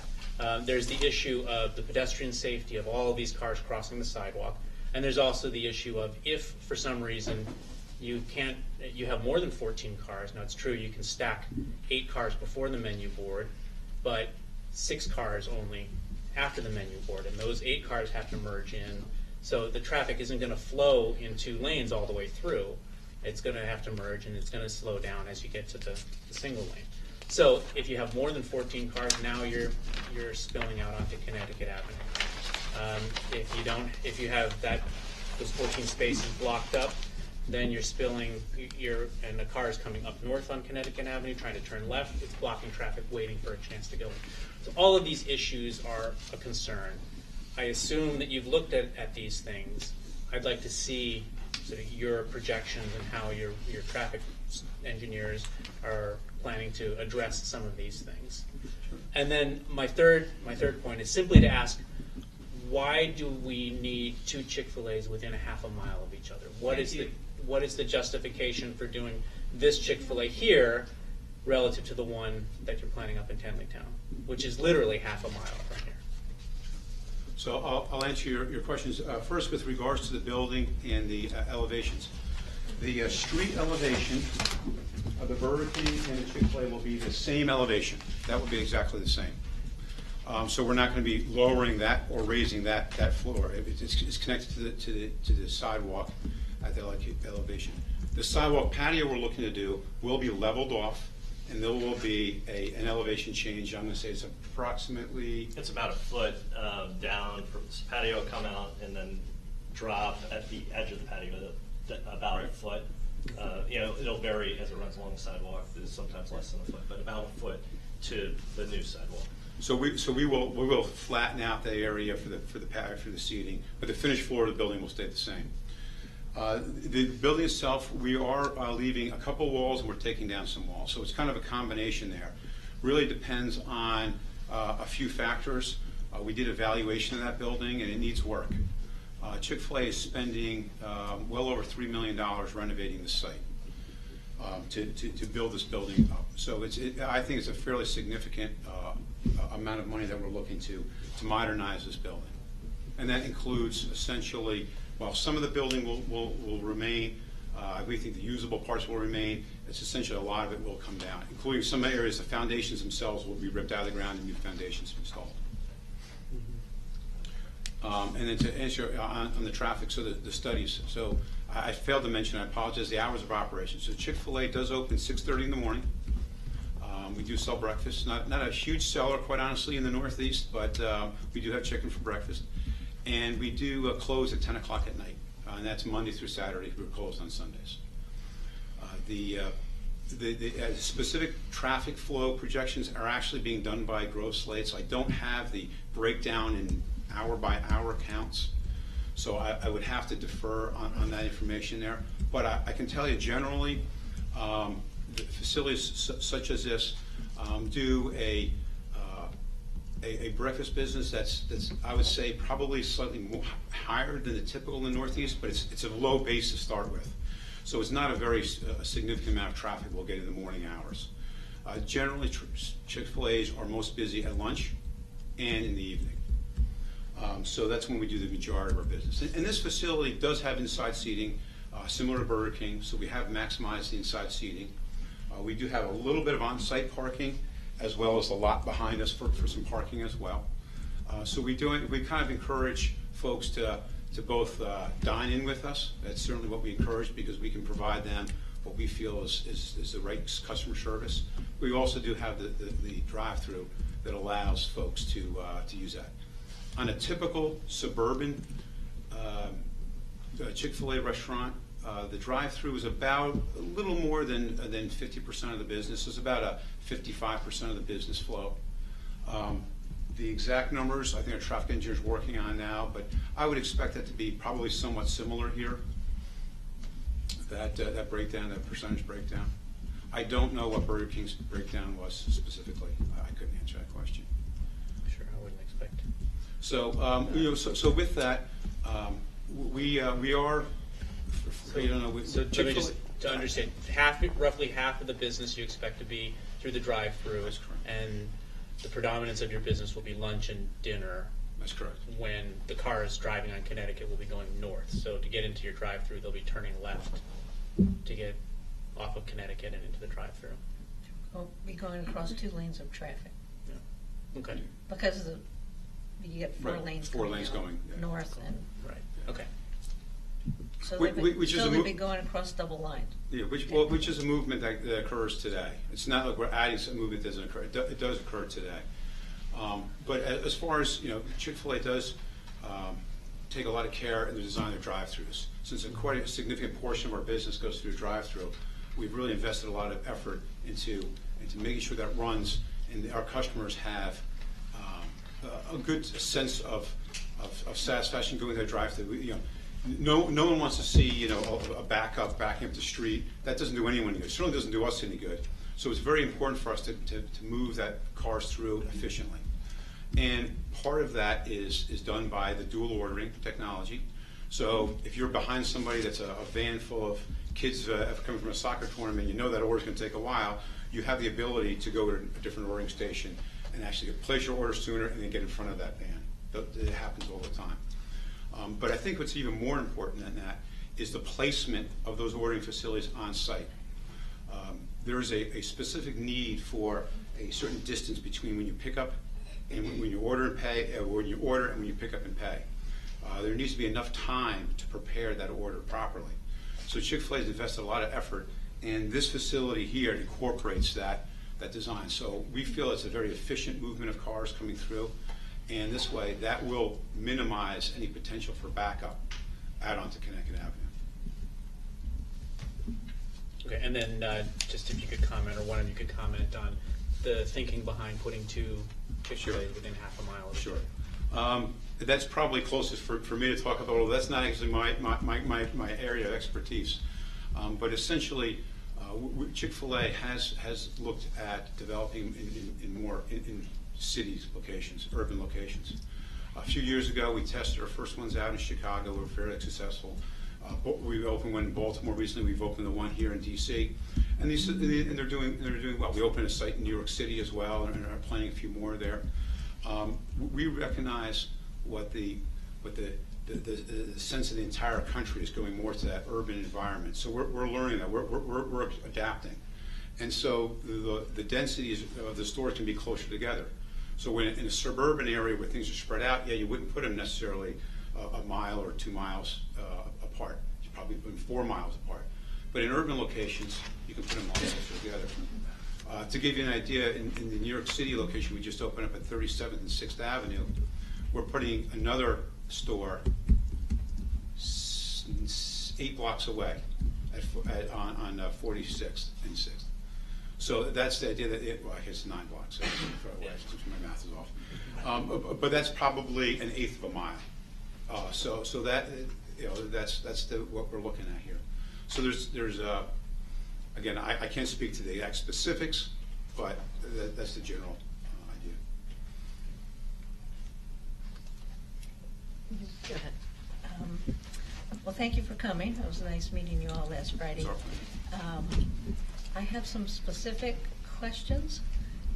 Number one, Mike, you said that you had gotten feedback from OP, DDOT, UFA, Urban Forest Administration, from the top submittal, and that you were making the changes from Friday till today. Can you explain what the changes are to the, you said you were going to bring. Oh, what the changes are compared to the plan set you have? Yes. Well, so the changes haven't been incorporated yet into the plan set. They've only been incorporated in terms of onto the renderings that you see. Can you explain what they are so that Right, we sure. understand? I mean, so it was the many of the things I talked about in terms of the landscape. So UFA, just so I'm clear, UFA came back and gave you feedback, Sharon, Cindy, gave you feedback on the amount of trees in the public space. I appreciate what you all said about greening the area. That's great. Right. I'm just a little surprised UFA would suggest 1 2.5 caliber street tree in 45 feet. This is 45 feet. One tree in the middle of this is what you showed. And I'm not suggesting they said put one tree. What I'm saying is this is a rendering that we put together for tonight's meeting in an attempt to both address those comments and the concerns in terms of some of the stuff we talked about on Friday, and trying to align with the Van Ness vision, if you will. Okay, I would like to make a comment that I don't think 1 2.5 caliber tree in 45 feet meets the UFA standard. I would like you all to consider at least 2 trees. Across at Park Van Ness, there are 8 trees, and they're about every 14 feet, 12 feet apart. We're certainly open to considering more trees there. That's not. That would be great, 'cause there was no intent of just saying we're only having one tree. I just see one tree there, and that tree from that scale is going to take about 20 years to get that size. Understood. We're certainly willing to plant more trees. So I'd like you all to consider that. I just want to be sure what else the TOPS submittal came back to you with and requested, what the city requested. There was, I would say, general comments in terms of our discussion and with safety from the exiting drive-through. Jeff talked about the stop bar, the stop sign, the speed bump. Again, these weren't specific, put this in. It was a suggestion of how to separate the pedestrian and make the pedestrian safer from the vehicular traffic. Okay, that's one of my questions, because I'm citing Park Van Ness because that's in my SMD, and there was a lot of concern about the curb cut, which they actually had to fight for because they raised the building. So the city did not give them a curb cut, and our ANC asked that they would please give the curb cut, which they did. They used to have 2 curb cuts. When the curb cut went in, the Zimbabwe made Park Van Ness, with their curb cut, put in ramps at the curb cut on each side. They made them put blind bumps. They made them put markings, which I have a set of drawings. I'll be happy to show them to you. Sure. You have 2 curb cuts at 14 feet. I would like to know if you all are going to do the same thing, which I don't see on any of the drawings, because right now I just see London pavers at both those intersections with no pedestrian safety measures. So this is a very big concern in our area, and if the building 2 years ago across the street that's under construction has to do that, you all need to do that. Yeah. It's certainly something we can consider. It wasn't a specific comment. I mean, there was the overriding that to separate the pedestrians and the vehicles as much as possible. And if that's something that DDOT would consider, I think we're open to it. And I can get the Van Ness plans as well, though. I'm happy to have you send them. We would love to implement the same thing if we can get it approved by DDOT. That would be great. Yeah. And we also asked for, I don't know how much you all can do because you have a lot of hardscape. We asked for soil enhancement, which is now a LID requirement with any street work. I don't see any soil enhancement on your drawings.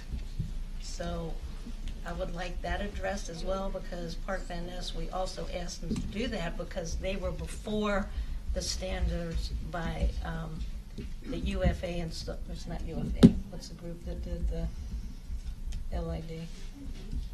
I can't remember her name right now, but I can get it for you.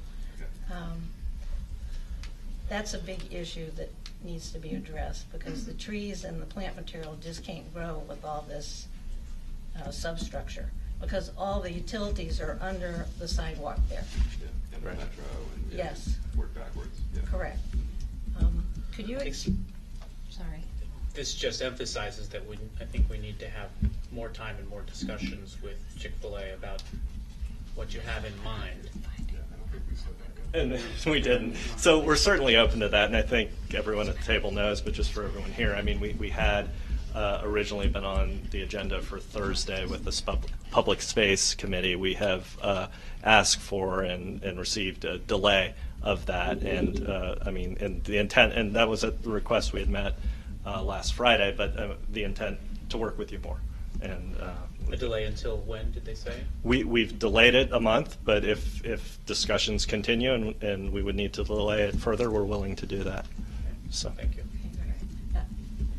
I'm kind of bogarting here, but I do have a question with the drive-through, but I think that's going to, I don't quite understand, in the zoning code 2304, there are two things that are stated. The queuing lane shall provide a minimum of 5 queuing lane spaces before the first service location and 1 queuing lane space after the last service location before entering public space. The second one that I would like to bring up is the queuing lane shall not be the only entry or exit lane on the premises. So can you explain, you are using the queuing lane double. You have no pass-through, like right now with Burger King, there is the queuing lane on the south side, and on the north side, there is literally a lane that is a drive-through, so that when a car pulls off of Connecticut Avenue, it can go back to the parking, which now you have blocked that by putting double stacking. So how does that pass the zoning requirement? Right. Well, so a couple comments to that. One of the reasons that we narrowed the entry point on Connecticut was to come into compliance with the DDOT standard. So to come down to 14 feet, but there is an access point in the alley where you can actually a little louder. Oh, sorry. Wait a minute, I don't understand. Go back and explain. To meet the zoning code, that you're talking about, you can actually access from the alley in compliance with that particular section of 2304. How do you go from the alley? I don't understand, because your cars are going that way. They're going westbound off of Connecticut Avenue. But they can. It's a one-way right now. Can you show us? So the alley is here. What Jeff is saying is, in order to meet that part of the zoning code, people could enter from, I'm forgetting the name of the street up north, come into the alley and enter the site's parking that way. Through public space. And to address the stacking, if I may, there is the ordinance. It says queuing lane. That is not a queuing lane that you just said. That is not a queuing lane. It's not intended to be a queuing lane. I think that's what we're saying. It's something different. No. How you just said is you're coming down a public alley. The public alley is not a queuing lane. Right. That's right. The public alley is accessing the parking.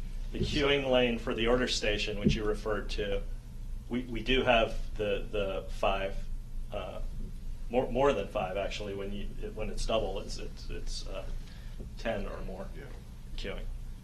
Okay, we'll have to look at that more. You'll have to explain that more, because I don't see how that really works. So that parking is in the same place that the parking spots are currently located? Yes. Generally, yes. Yeah. So you all just saw a BZA case and looking at the history a year ago for Burger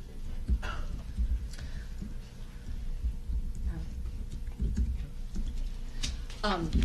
First of all, I'd like to thank you all for meeting with us on Friday, and thank you for agreeing to postpone the public space hearing. I think there are a lot of concerns and a lot of issues, and I don't think 1 month is enough. I think we've got holidays coming up and busy dockets, and in fact, most ANCs don't meet in December. I'm not sure whether we're going to be meeting in December. So I would request that you postpone at least until January, which should give us some time to sit down and talk to you all about. Do you have a December meeting, or we haven't decided yet. We will. That's what the said well. Oh, is that definite? Yeah, definite. Okay. So, Yeah, I'm certainly not opposed to doing that. I'm not, what I want to make sure is the conversation continues to occur. And so certainly if it And we needs to, appreciate if it that. needs to move to January, that's not an issue to do. Okay, all right, well, thank you, we appreciate that. I want to understand it sounds to me like there are two tracks. There's the public space hearing, and then there's the zoning administrator track. Is that right? And so what we've been talking about is the public space domain, but I'm a little confused about whether you are, demolishing the building and doing new construction, or whether you're going to do a renovation and how that's defined. You mentioned taking out part of the foundation. You mentioned taking out a couple of walls. Is this just kind of lawyering the drawings, basically, so that the zoning administrator will say that you're, a renovation rather than new construction, and therefore you get to keep the double curb cuts? No, the curb cuts aren't related to the zoning. So there are two separate tracks because there are two separate sets of permits, although hopefully there's only one building permit relating to private property. So that's where the zoning administrator comes in and signs off on the zoning. But the curb cuts here are actually a matter of right from a zoning perspective because it's C3A. So C3A allows drive-throughs as a matter of right. If it was C2A, it would be a different story. You'd have to get them approved. That's not my understanding. I talked to the zoning administrator. And Yeah, that is. What is the basis for that? That the zoning code actually sets forth that you need a special exception in the C2A and not in the C3C zone districts. When you kind of track through the various provisions of Chapter 7, it actually kicks in as a matter of right use in C3A. But that would be if it were a renovation and not a raise. No, it would be new construction as well. It's a matter of right use in C3A. Okay, can you send me that language? Sure. That would be great. It's mbray4526@gmail.com. And then, I'd also just like to say, and I know that we had talked to John and Mike about this, and Jeff, I appreciate the fact that you have read the Office of Planning report. But, I think that a drive-through is a dinosaur. This is harking back to an era of suburban planning, and I think the vision for Van Ness is urban. We're looking for a beautiful landscaped streetscape, and to be frank, I don't think the drive-through is consistent with that vision.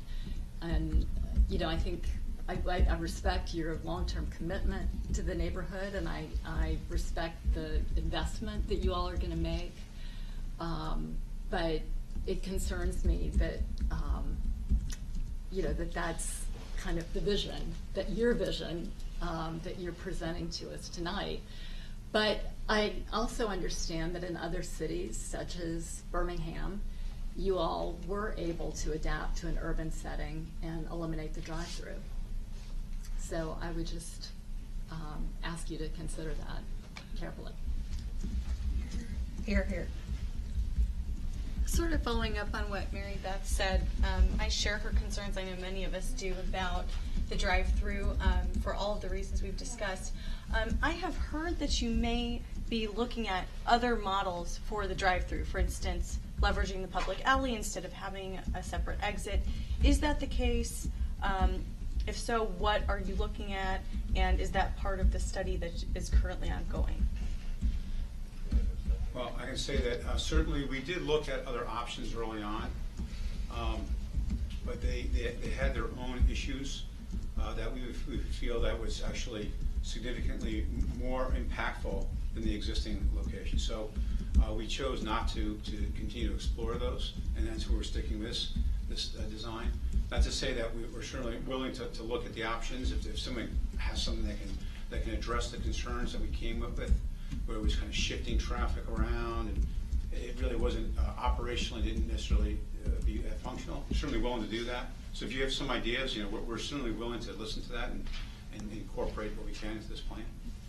I think our preference would be no drive-through at all, but I'm certainly interested to know what any options are that you are seriously considering as alternatives, if there are any. Yeah, I think that the biggest challenge that we had with other options coming in through the rear alley was there wasn't really enough stacking.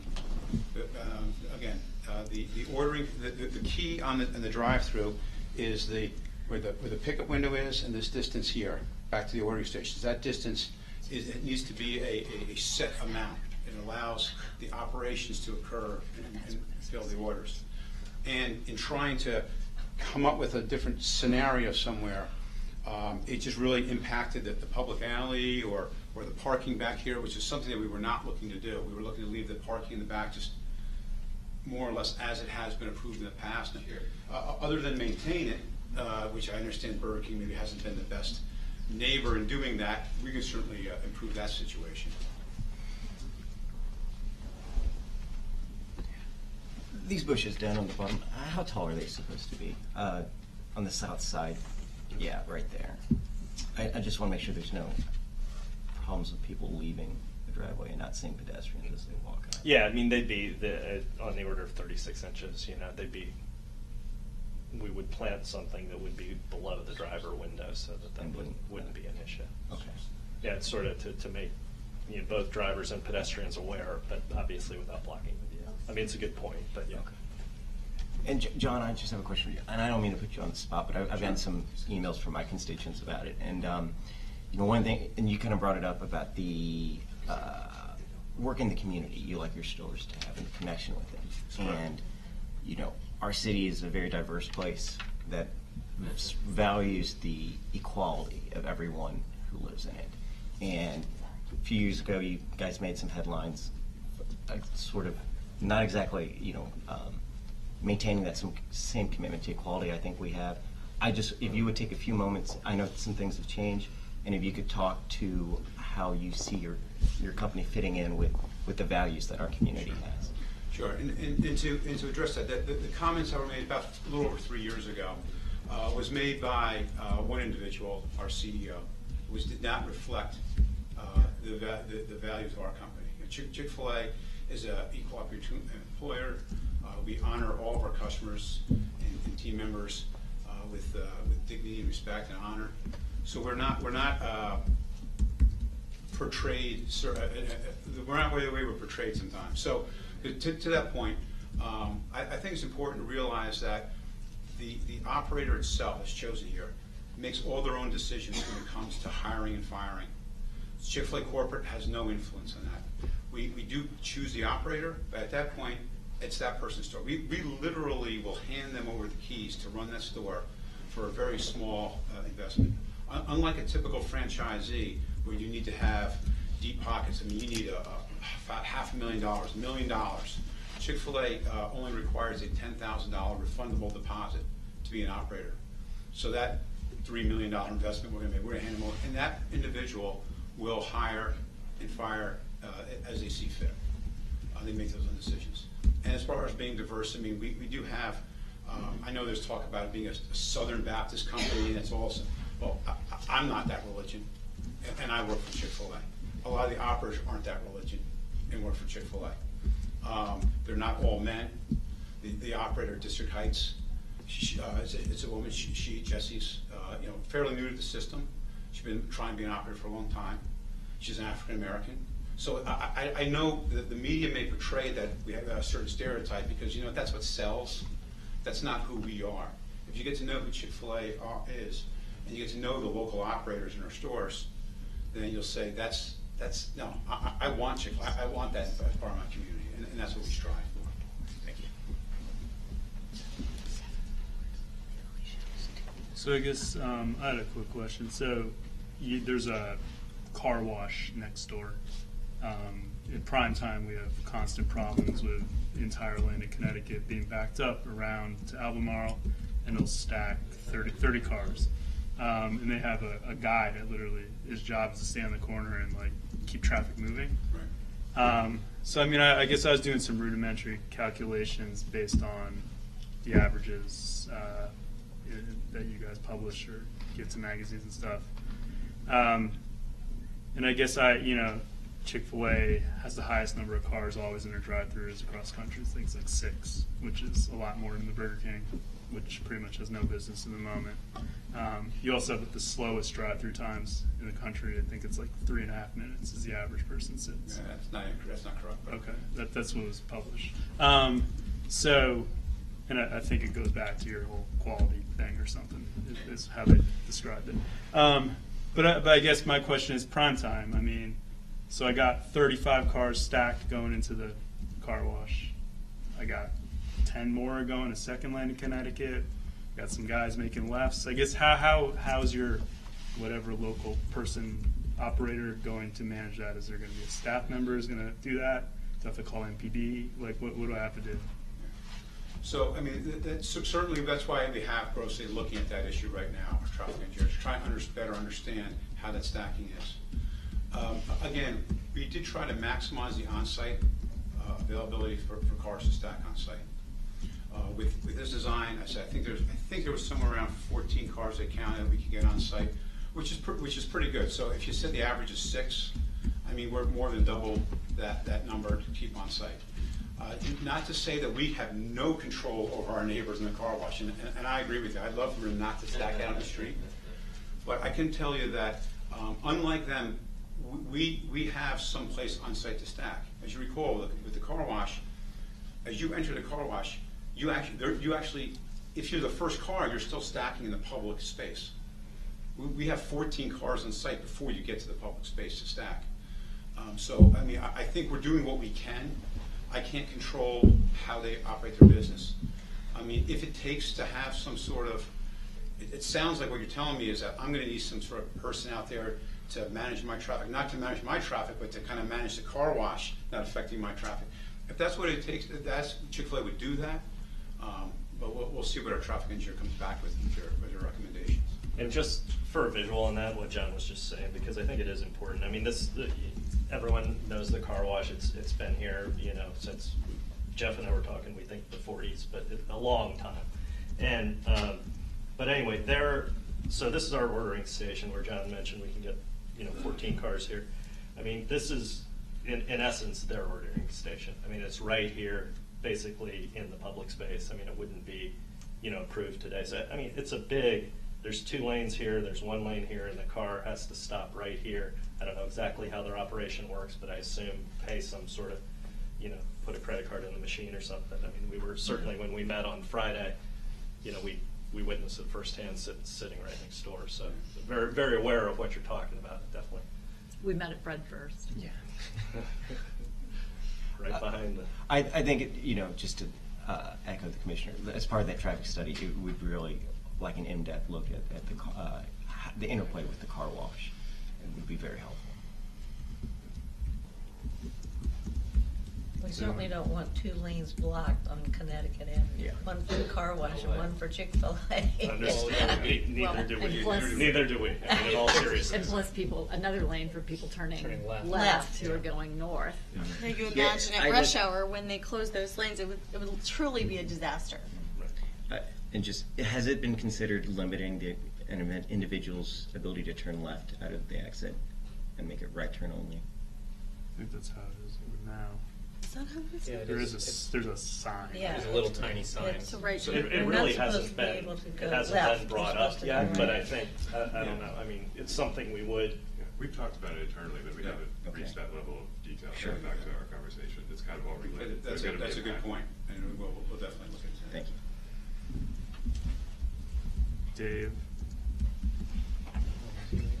Gentlemen, thank you much for coming in here, and I really appreciate the insanity you gave you the questions. I have lived in this community for a long time, and I know that area, even from the car wash, the backup around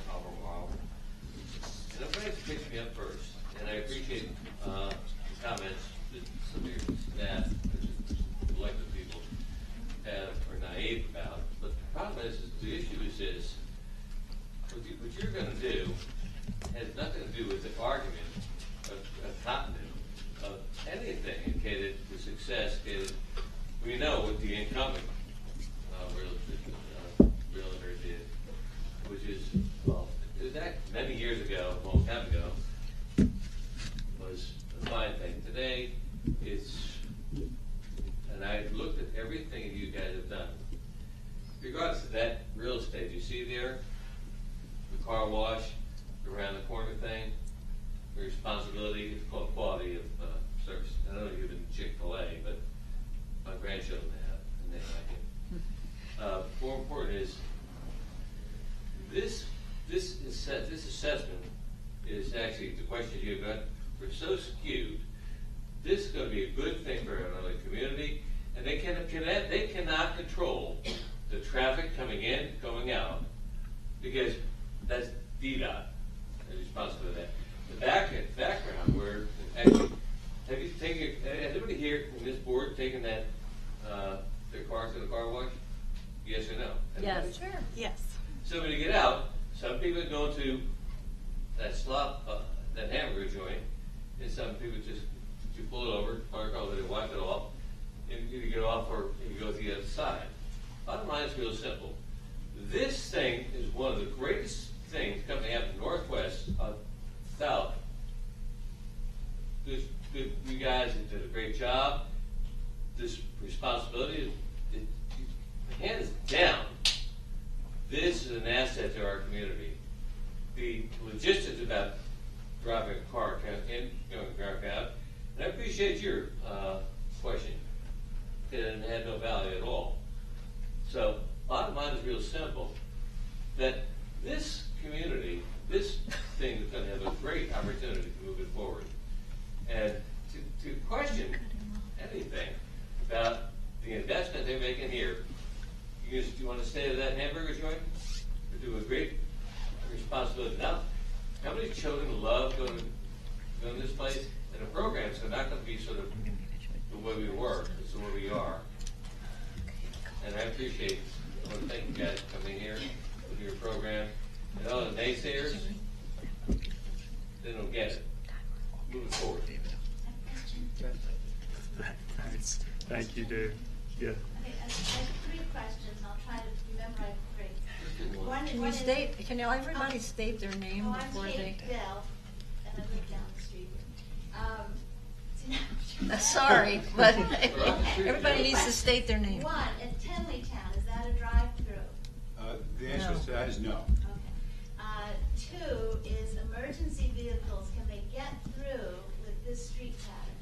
And 3 has to do with alley use. You cannot use your alley as you were thinking, was that leveraging alleys? You can't use your alley to access a drive-through. So, because we had that going on over in Tenleytown for a while with the bank.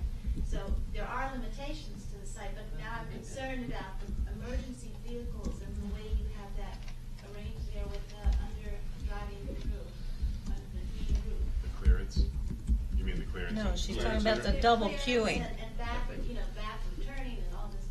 The 2 lanes It's on the the 2 north lane. side. Yeah, if I can just address that issue, just want to make sure it's clear. So to answer your question, I'm going to answer the third one next is that no, there's no way of accessing our drive-through from the rear alley in this configuration. You can't do that. You would, yeah, it's not. You can't get to the ordering stations that way. The ordering stations themselves are here. They do have something called a clearance bar on top of them. All right, so Fire trucks and all that to come through. I'm just looking at your roof line there. Sure. So the ordering stations themselves only have a 9-foot 6-inch clearance height. So certainly no truck could do that. And it's there basically to limit the types of vehicles that go through the drive-through. We don't want a tractor trailer going through our drive-through. We don't even trying. However, those devices, they break away. So it could break if that needed to be. The actual canopy here, I don't know if the fire department hasn't commented yet. Right. I'll be honest with you, I'm not sure that the fire truck would be parked here anyway if there was an issue in our building. Typically, they would just park in the alley behind us right in Connecticut if there was a problem in our building, a fire or something. They do, exactly, and so they're aware of this, but it's not fully signed off yet. And one of the other items to point is that if you were to pull in from Connecticut Avenue into the facility, but you didn't want to go through the drive-through, you want to actually just come in, you can still do that. When you line up here, either one of these two ordering stations allows you wouldn't order, you just drive straight through, and it's maybe a little hard to see, but there's arrows here. There's a clear path to get back to the parking. So while it may not be the exact most convenient, there's not a separate dedicated lane, we felt that not to have that lane would have the potential for stacking on Connecticut. We felt that that's more critical to make sure that stacking is minimized on Connecticut to the greatest extent possible. But yes, you can physically drive into the parking lot if you would enter Connecticut Avenue. So there's no curbs back, those are just marked parking spots? That's correct. Yes, that's correct. And that's how it exists today, and we're going to maintain that same pattern. And to be clear, Kate, the plan that I had heard was a possibility under consideration would have used the alley as an egress, not to access the. Yeah, no the, staff. right. Okay, thank you. Hi, my name is Joff Masakawa, I'm a resident of the neighborhood. Two questions. One, emissions. If we're going to have twice as many vehicles stacked up in there. Excuse me, can you say that you're president? Joff Masakawa, resident of the neighborhood. The Two neighborhood? questions. Number one, on emissions, what does the district have any sort of emissions policy for cars that are idling in parking lots? It seems to me that it would be something to have a study done related to that. We've got already all these cars at the car wash, and then we're going to have twice as many cars next door. So if pedestrians are walking by, it might raise questions about health and such. So that would be important, I think. We could be looking at that. Sure. And then the other question is, could you elaborate on how it is that your organization engages in the local community and really weaves itself in? I think it was a very good question about the diversity. Being that you're sort of new to urban environments, I think it would be worth a broader discussion, understanding how that might play out here in our local area. So I'm not going to speak specifically here because that's really up to the operator to make that decision. But let me explain how it works in some other communities, nearby communities, so you get a feel for it. Beyond the normal Chick-fil-A or sponsoring a sports team, which we do, but beyond that, we'll do activities that specifically target certain groups that really make it inclusive. So one of our more popular activities is daddy-daughter date night, where you're able to call and make a reservation in advance. When you drive up to the facility, they'll meet you at your door. You basically valet your car for you, so the father and the daughter can walk inside, sit down. The table has a tablecloth on it, flour on it. They bring the food to you and serve you, and essentially it's there to give that parent and child quality time to talk that they may not ordinarily get in our busy lives. Chick-fil-A also. One other thing we do, so unlike some of our competitors like Burger King or McDonald's, where in their children's meal they'll give out whatever the latest Disney movie is, they'll give that toy. Chick-fil-A always makes an interactive child's meal toy, something that requires interaction between the parent and the child, whether it's reading a book or something that requires that little bit of quality time. So we do strive on that, and that's just one aspect. We do a lot. Veterans Day just occurred last week, so we had, again, it's up to the operator, but generally most operators would have a special reserved area for their veterans to come in order. Whether that food was comped to them or not really depended on the operator, but that's the type of activities. But we also get involved with the schools, do a lot of activities with the schools, any kind of organization. I can't comment on exactly what will be done here because I can tell you for sure. I think you actually mentioned it. Some of our policies have changed recently at Chick-fil-A, so we really now look at having this activity done on a local level, not on, I'll say, a corporate national level. Corporately, really, we only sponsor one major activity, which is college football. But other than that, it's all done at the local level. Real quick, just one more responsibility of the operators. Do they determine the hours too, or is that left up to the corporate level? No, corporate decides. Okay, so this would be definitely closed on a Sunday? Yeah, Right, so, okay. so corporately we close on Sunday to take, to basically to allow our team members to rest, to allow our operator to rest. And equally important, and actually sometimes overlooked by many competitors, is to allow the equipment to rest and be maintained. The equipment can't work 24 hours a day, 7 days a week without being properly maintained. It will fail. It's just a matter of. So while we're closed on Sundays, you'll still see activity there with people changing filters, power washing the trash enclosure, cleaning the sidewalk. Those kinds of things that need to be done that no one else does because they don't want to shut down to do. Chick-fil-A will do that. So.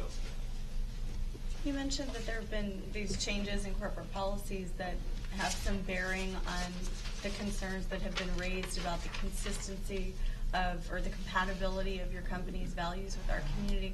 Is there anything you would want to send to us or share with us so we can, I'm not aware of those changes, so I would very much like to correct any misconceptions I may have about that. I also have heard concerns about this, so I'd appreciate anything Sure. you could share What with I can us. do is I can talk to our public relations aspect and get you some information on that. It'd be my pleasure to do that. That'd be helpful. So, are you going to use the accessory lot for parking?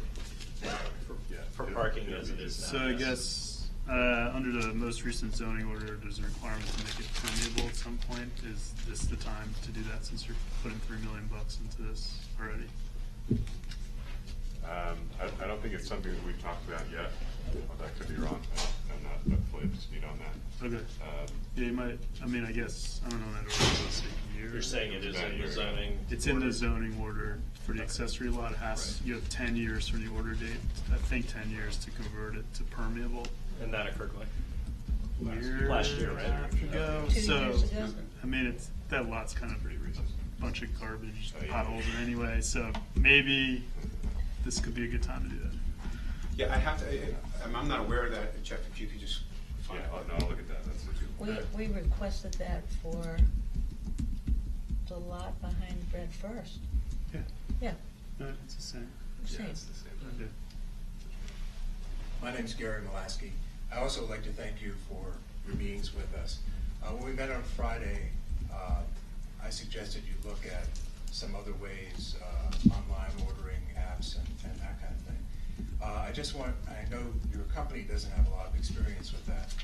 There's a very successful restaurant not far from here on Wisconsin Avenue called Surfside that has a parking lot behind, and they have a system where you call or order online. If you call them when you pull up behind, they bring the order out to you. They also, of course, have people who park and walk in, people who access by walking, all the things that we're talking about doing. So the reason I mention it is I would encourage you, because I think your company doesn't have direct experience with it, but other companies and organizations may. And I would ask you just to look into that, because I think there are alternatives to the drive-through. And I think for your business in the future is going to be ordering on apps, ordering online. The drive-through really is a relic of the past, and over time will be less and less. Even in your suburban locations, people would rather use an app than just because they're doing everything else that way. So I would ask you to do that, look at other organizations. Thanks. I just have a quick statement for the committee as a whole. Van Ness Main Streets was just awarded a $200,000 grant to support the vision for Van Ness. The apparent aim of this vision is to promote development by attracting new local small businesses and ensure the needs of the community are met, thus creating a vibrant commercial corridor. The Chick-fil-A would meet none of those goals, and I know you're all patting yourselves on the back for winning a grant, but including a Chick-fil-A in this vision is pretty ridiculous. And I'll tell you why. I think it's just more of the same. Chick-fil-A is not small or local. They epitomize the sort of corporate fast food business that Van Ness has been known for. We certainly don't need any more of that. And we residents should demand better, healthier alternatives. I know I don't want to feed this stuff to my kid. All Chick-fil-A locations are closed on Sundays. This does not lead to a vibrant commercial corridor, and we already have enough business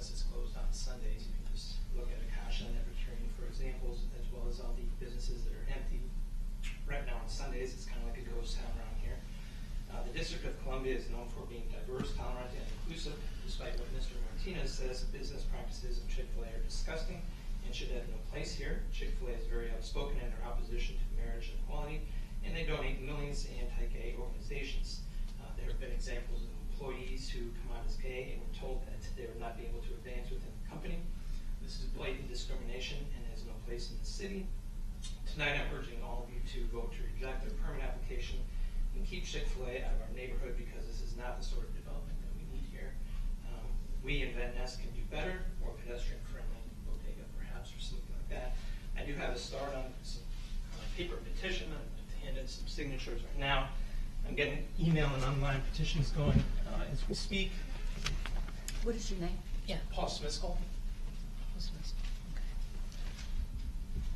And as far as the Tenleytown location, they have a petition on change.org that everybody can go to and search Tenleytown and sign the online change.org petition all at one on change.org by the end of the week. And I'm organizing an email petition as well.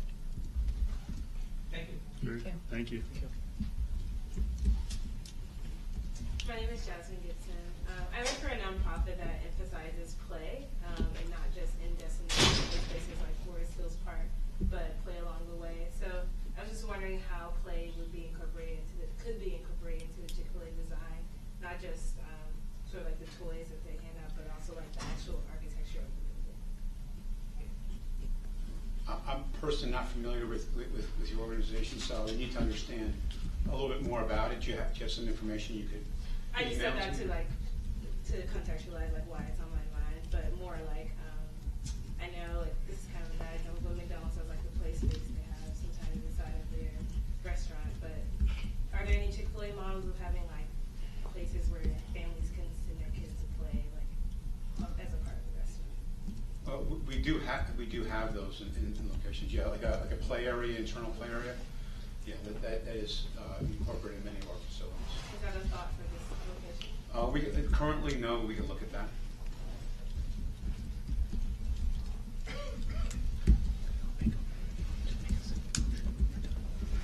Okay. Hi, I'm Ken Terzian. I live on 29th Street, just down off of Marl. I walk by the site twice a day on my way to Metro and work. I, as others, wanted to thank you for giving us the opportunity to talk on Friday and delaying your request for public space so we have an opportunity to talk about what you're planning to do. I want to recognize that you've spoken about it being a long-term play, 4-year commitment, which I'll get 20 years. So this will be here for the rest of my life. So I welcome the opportunity to have that time. Recognizing that's the horizon, I just want to emphasize the importance.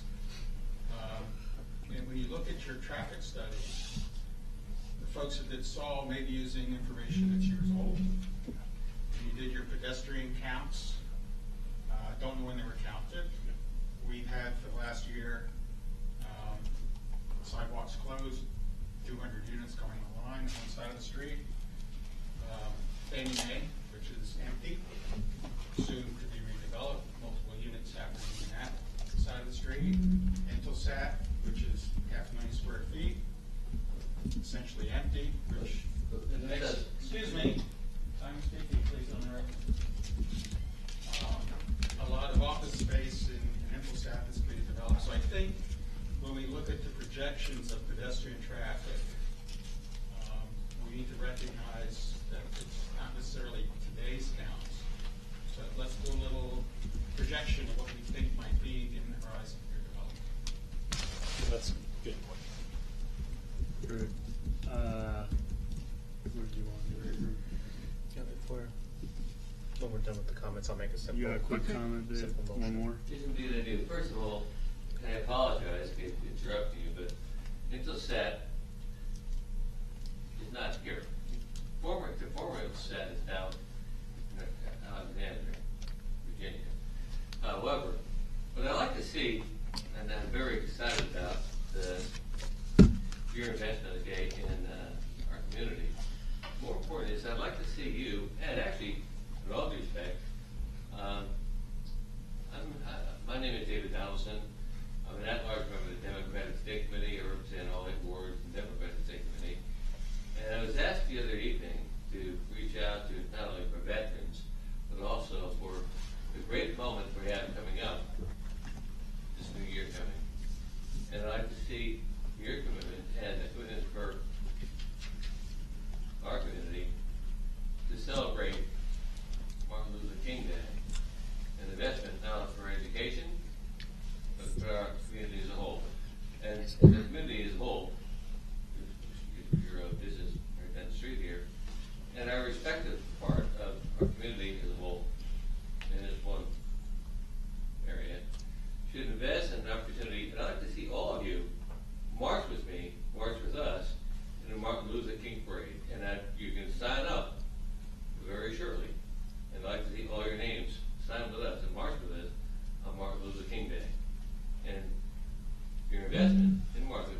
Thank you, Dave. So I'll turn over to Malachy. Do you have resolutions or anything tonight? I'm going to make a motion based on what we've heard tonight and the fact that you requested a delay in consideration from the Thursday meeting this Thursday to next month.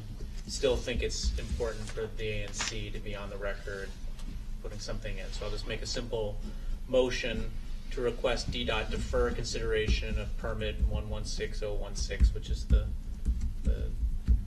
driveway one, right? The one that is on the docket for this week, until its January 28th, 2016 meeting, to allow further discussion between CFA and the ANC about pedestrian safety, traffic flow, and consistency with the Van Ness vision. Second.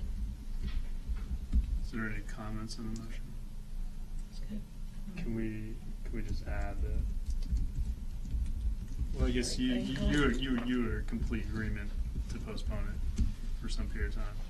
So I guess we don't. Well, we've postponed it to December. Okay. So I'll still go to the meeting to. Yeah, it's fine. I'm just saying, technically, I think we statutorily can ask for it postponed, and sometimes they're annoying. We get 30 days from notice, and we haven't had 30 days. So I'm just saying, include that. It doesn't hurt to include that, because sometimes, in my experience, they don't care or ignore it, or who knows. So I think we should just note that as well. I don't think we need a motion to do that, though, do we? No, but in whatever you're going to email in, yeah, I'll certainly just make that point. note that also, by the way, right, we get 30 days and haven't gotten it. Actually, you have that in here. You're speaking to Why don't you read that? Yeah. We're discussing the motion. I'll read So- it. That's what I have.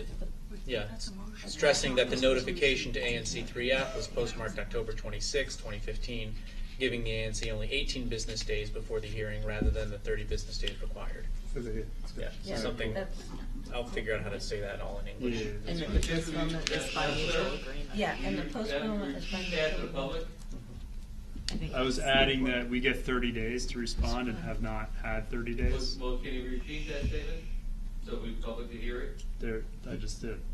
We get 30 days, but I'd like to we have not. read it. Read what?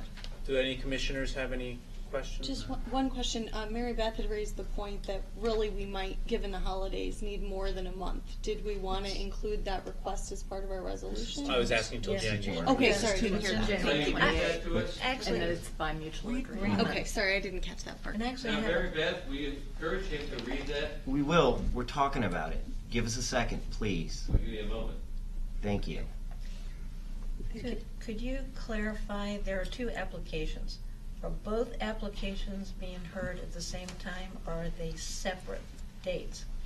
Everybody will be at the same time. Yeah, they'll be at the same time.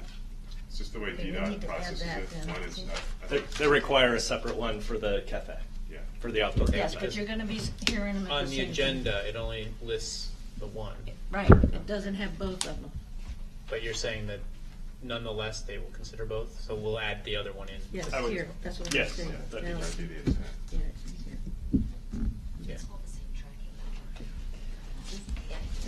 They're two separate tracking. Two tracking, numbers. two different Yes, tracking but numbers. we have that. We have it on our registration. All right. Okay. So, do you have any more edits to this? I would just say that it's by mutual agreement Yeah, I'll. By mutual agreement. Okay, so till January 28th. for Dave and everyone in the audience, do you mind reading the final? Read it. Okay, so it's a motion to request DDOT defer consideration of permits 116016 and whatever the other number is 102-10960. until January 28th, 2016 meeting to allow further discussion between Chick-fil-A and the ANC about pedestrian safety, traffic flow, and consistency with the Van Ness vision, noting that this postponement is by mutual agreement, and noting further that the notification to ANC 3F was postmarked October 26, 2015, giving the ANC only 18 business days before the hearing rather than the 30 business days required. That's some good bureaucratic language. Okay, can you just also say, not just the ANC, but Van Ness Main Streets? Which the ANC and Van Ness Main Street. Yeah, for the discussion. Can we do that from a? No, it doesn't. It's not. We can't. It's not I'm not relevant. sure we can do that. You're separate. Because we're separate. Well, You can send your own. Yeah. Okay. That's fine. So So all in favor of this motion? If we maybe make a friendly amendment or Yeah, sure. Go for it. procedural. Yeah, sure. Whatever. We just want to keep working over December as well, but we're hoping we might actually reach some type of resolution even before that. So we just don't want to be kind of bound to January date if we actually all agree. I mean, our concern to sort of further that. I mean, if you were to say, oh, could we delay it 6 months, and then we start talking in 5 months and 15 days. I mean, we want to continue the dialogue and show progress quickly. You could say unless mutually agreed or something, unless mutually agreed upon earlier. Question. Yeah, exactly. That'd be great. That's it. I guess. Well, the public. Question. Unless. One second. 1 second. 1 minute, please. 1 minute. Okay. We'll add some language saying if we figure it out before the December meeting, we will I ask. could say on or before. Wait a minute. On or before. Fine. On or before. The January 28th meeting. Fine. Or we'll say it's delayed, but it will come up upon, delayed by mutual agreement, and it will come back upon mutual agreement. So if it comes back by December, it's that. Yeah, that's right. Yeah, I think we work with something. Yeah, that's the concept. The important thing is that the dialogue continue. Absolutely. That And is we are delayed indeed till, committed to we're that. talking after the holiday. Yeah. I think We'll see you January 23rd. Yeah, exactly. Bye. Merry Christmas. We'll see you on the 25th. Happy to. Dave, do you have a comment on this motion? Well, has it passed yet? No. Because I want to quantify and qualify. That being said, if you have traffic flowing like that, would it have to also be reviewed by DDOT? Sure, yeah. And you haven't included that in that statement. We do need to say something about a traffic. Isn't DDOT already doing a study? The inclusion has to be. We don't need to say that in the motion. All we need in this motion is to request that DDOT delay. Yes. So we're going to have all those other All right, so let's vote on. It did not, I made my point, public statement, it did not have an inclusion of DDOT, then I'll hold the question. I mean, just So to be clear, To make that a note. we're all on the same page that we will continue to work with the city staff on what we can that generally does not impact our discussions, but continue to work with this group Right, on but it's what important that there were a number of things that Sally mentioned that you weren't even aware of that you need now to incorporate into those discussions with city staff, and so that's why we need to have these Understood. ongoing Right. discussions. We talk to city staff also. Understood, but what and actually, we can get in all the room together. I mean, with Sharon that's and fine. the But group. what we didn't want to Yeah. set the precedent was that we're going to just quit talking to city staff and only talk to you. No, that's No. absolutely not. So let's That's vote. not what we would want to do. Motion, please. Cool. All right, so Issue about traffic? I will second the motion. So all in favor? Aye. All right, 7-0. So we'll send you a copy. Okay. Thank you. But, Thanks. and then he will reach out, or Mary Beth or someone. See what chatted. Thank you. Thank you, everyone. I want to see your other boards. You said you had 8 boards. All right, so I think you guys are great. Pat, turn over to you for some motion. Yes. Okay, so. Excuse me.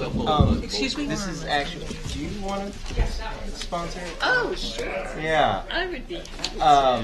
We worked together on it, but to be honest, Mary Beth did most of the work on it. If you like it, I wrote it. If you hate it, I wrote it, yes. I like it very much. Thank you. So. It's okay. I got your I mean, message. I heard it. And I we'll was probably, great, everything. okay, well, you brought, then you'll just keep me up to date on the other.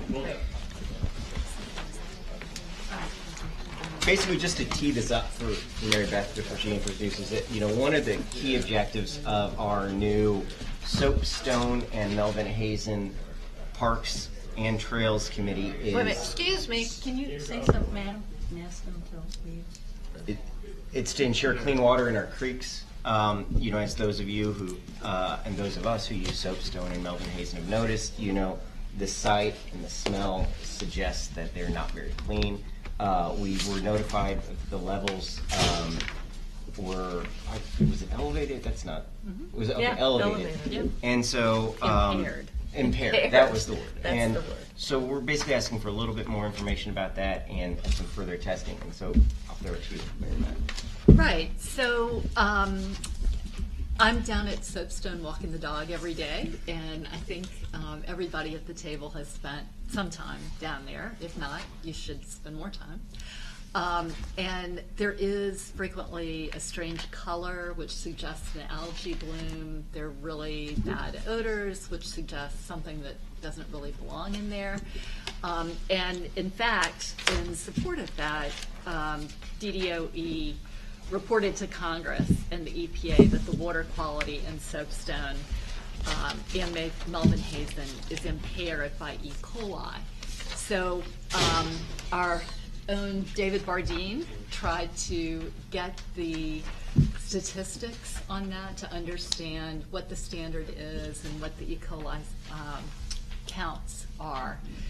And the response was not understandable. It was a website which several people, including a couple of members of the committee who actually work for the EPA, were unable to understand the website.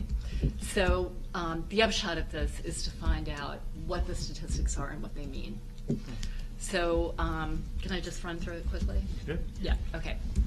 So whereas ANC 3F is graced with beautiful natural parkland and streams, including Soapstone Valley Park and Creek and Melvin Hazen Park and Tributary. Whereas ANC 3F established a committee in 2013 to protect the natural beauty and of Soapstone Valley, and that committee was reinstituted this year to include both Soapstone and Melvin Hazen. One of our key objectives is clean water in the creeks. The water often appears dirty and smells bad. DDOE has reported to Congress and the EPA that the water quality is impaired by E. coli, but is not reported actually measured statistics. Whereas members of ANC 3F and Soapstone Hazen Parks and Trails Committee requested the data and a meaningful benchmark to understand the data, and it has not been provided. Whereas members of the Soapstone Committee voted unanimously to recommend that ANC 3F adopt this resolution. Now therefore be it resolved that DOEE provide E. coli data for the past 12 months specific to Soapstone and Hazen. Be it further resolved that DOEE provide a benchmark and interpretation of the data so that laypersons can understand the scope of the problem. Be it further resolved that DOEE provide data that identifies whether the source of the E. coli comes from human waste or animal waste so that appropriate measures can be taken to correct the problem. And be it further resolved that Commissioner Pat Jakopczyk is authorized to represent ANC 3F in all matters related to the pursuit of this data with DOEE. Just one right there. Sorry, DOEE. I know, they changed it. Nice, nice, guys. Is there a second? Second. Okay. Is there any discussion on this motion? No, I mean, I guess just the one thing I wanted to underscore that our committee dealing with these issues unanimously approved it, and as many of us know, we requested some of this going back as far, I think it was in June, and we haven't seen any movement on it, so thank you, Mary Beth, for putting this together. Great. I guess let's vote on it. All in favor? Aye. Passes 7-0-0. I'd like to quickly reopen this Chick-fil-A thing and make a motion to allow Maliki, or is there anyone else that might go to the hearing? Mary Beth, or I thought you had that. You had that on there. I don't know. No, I didn't do that resolution. Well, we should specifically authorize if you're gonna, if they ask you, then you're gonna not have it, and it'll be like Yeah, you can't we need talk. that. So Yeah. Maliki or Mary Beth to represent the ANC before public space hearing. So is there a second? Second. All in favor? Aye. Okay, thanks. Okay, so I'll turn it over to Maliki, Treasurer Report. Okay, Treasurer's Report, got 3 quick things. The first is a revision to the FY16 budget that we passed last month. In looking at it after the meeting, I realized that I had an error in the spreadsheet that undercounted the expenditures, budgeted expenditures, by a little over $2,000. So I fixed that error. What it means is I've had to reduce the budgeted expenditures by $2,025. So what you see there, the first page is the original budget, then the second column is the revised budget, and then where I've made the changes. It's a procedural thing, but I have to have an accurate budget on record for. So I want to make a motion to approve the FY16 budget as revised here. All right, I'll second that. Any questions? All in favor? Aye. That's 7-0. Okay. Second is the quarterly financial report for 2015, FY15 quarter 4, which is July to September. You see the report there, which is the landscape. For some reason, the website prints it out in landscape. I couldn't get it to stop. In quarter 4, we had total receipts of $3,912, total expenditures of $3,108. So we ended the quarter with a gross ending balance of $131,298. So, motion to approve the FY15 quarterly report for quarter 4. Second. All in favor? All in favor? And then the last is just to report on our cash flow since our last meeting, 10/20 through 11/11, which was the last time I wrote a check. We've dispersed $5,400. The main expenses were the Hillwood grant, website development costs, and taxes. I made some tax payments finally, staff salary, and the Verizon wireless bill. And we received a whopping $5.61 in interest. That was our income over the last month. So our bank balance is $121,600 at the moment. Great, thank you. Next up is approval of the minutes from the last meeting. So I'll make a motion to approve. There's 2 sets of minutes. It's 2 sets. 2 sets. September and October. The September minutes that we approved before were the special, that second special meeting. So this is from the real September and October meetings. So I'll make a motion to approve both minutes. Is there a second? Second. All in favor of approving both minutes? There's a hand, say aye. Aye. Maliki, vote? 7-0-0. So I think at this point that is our agenda for the evening. So I'll make a motion to adjourn. Second. All in favor of adjourn? Aye. All right. Thank you, everyone. Thank you.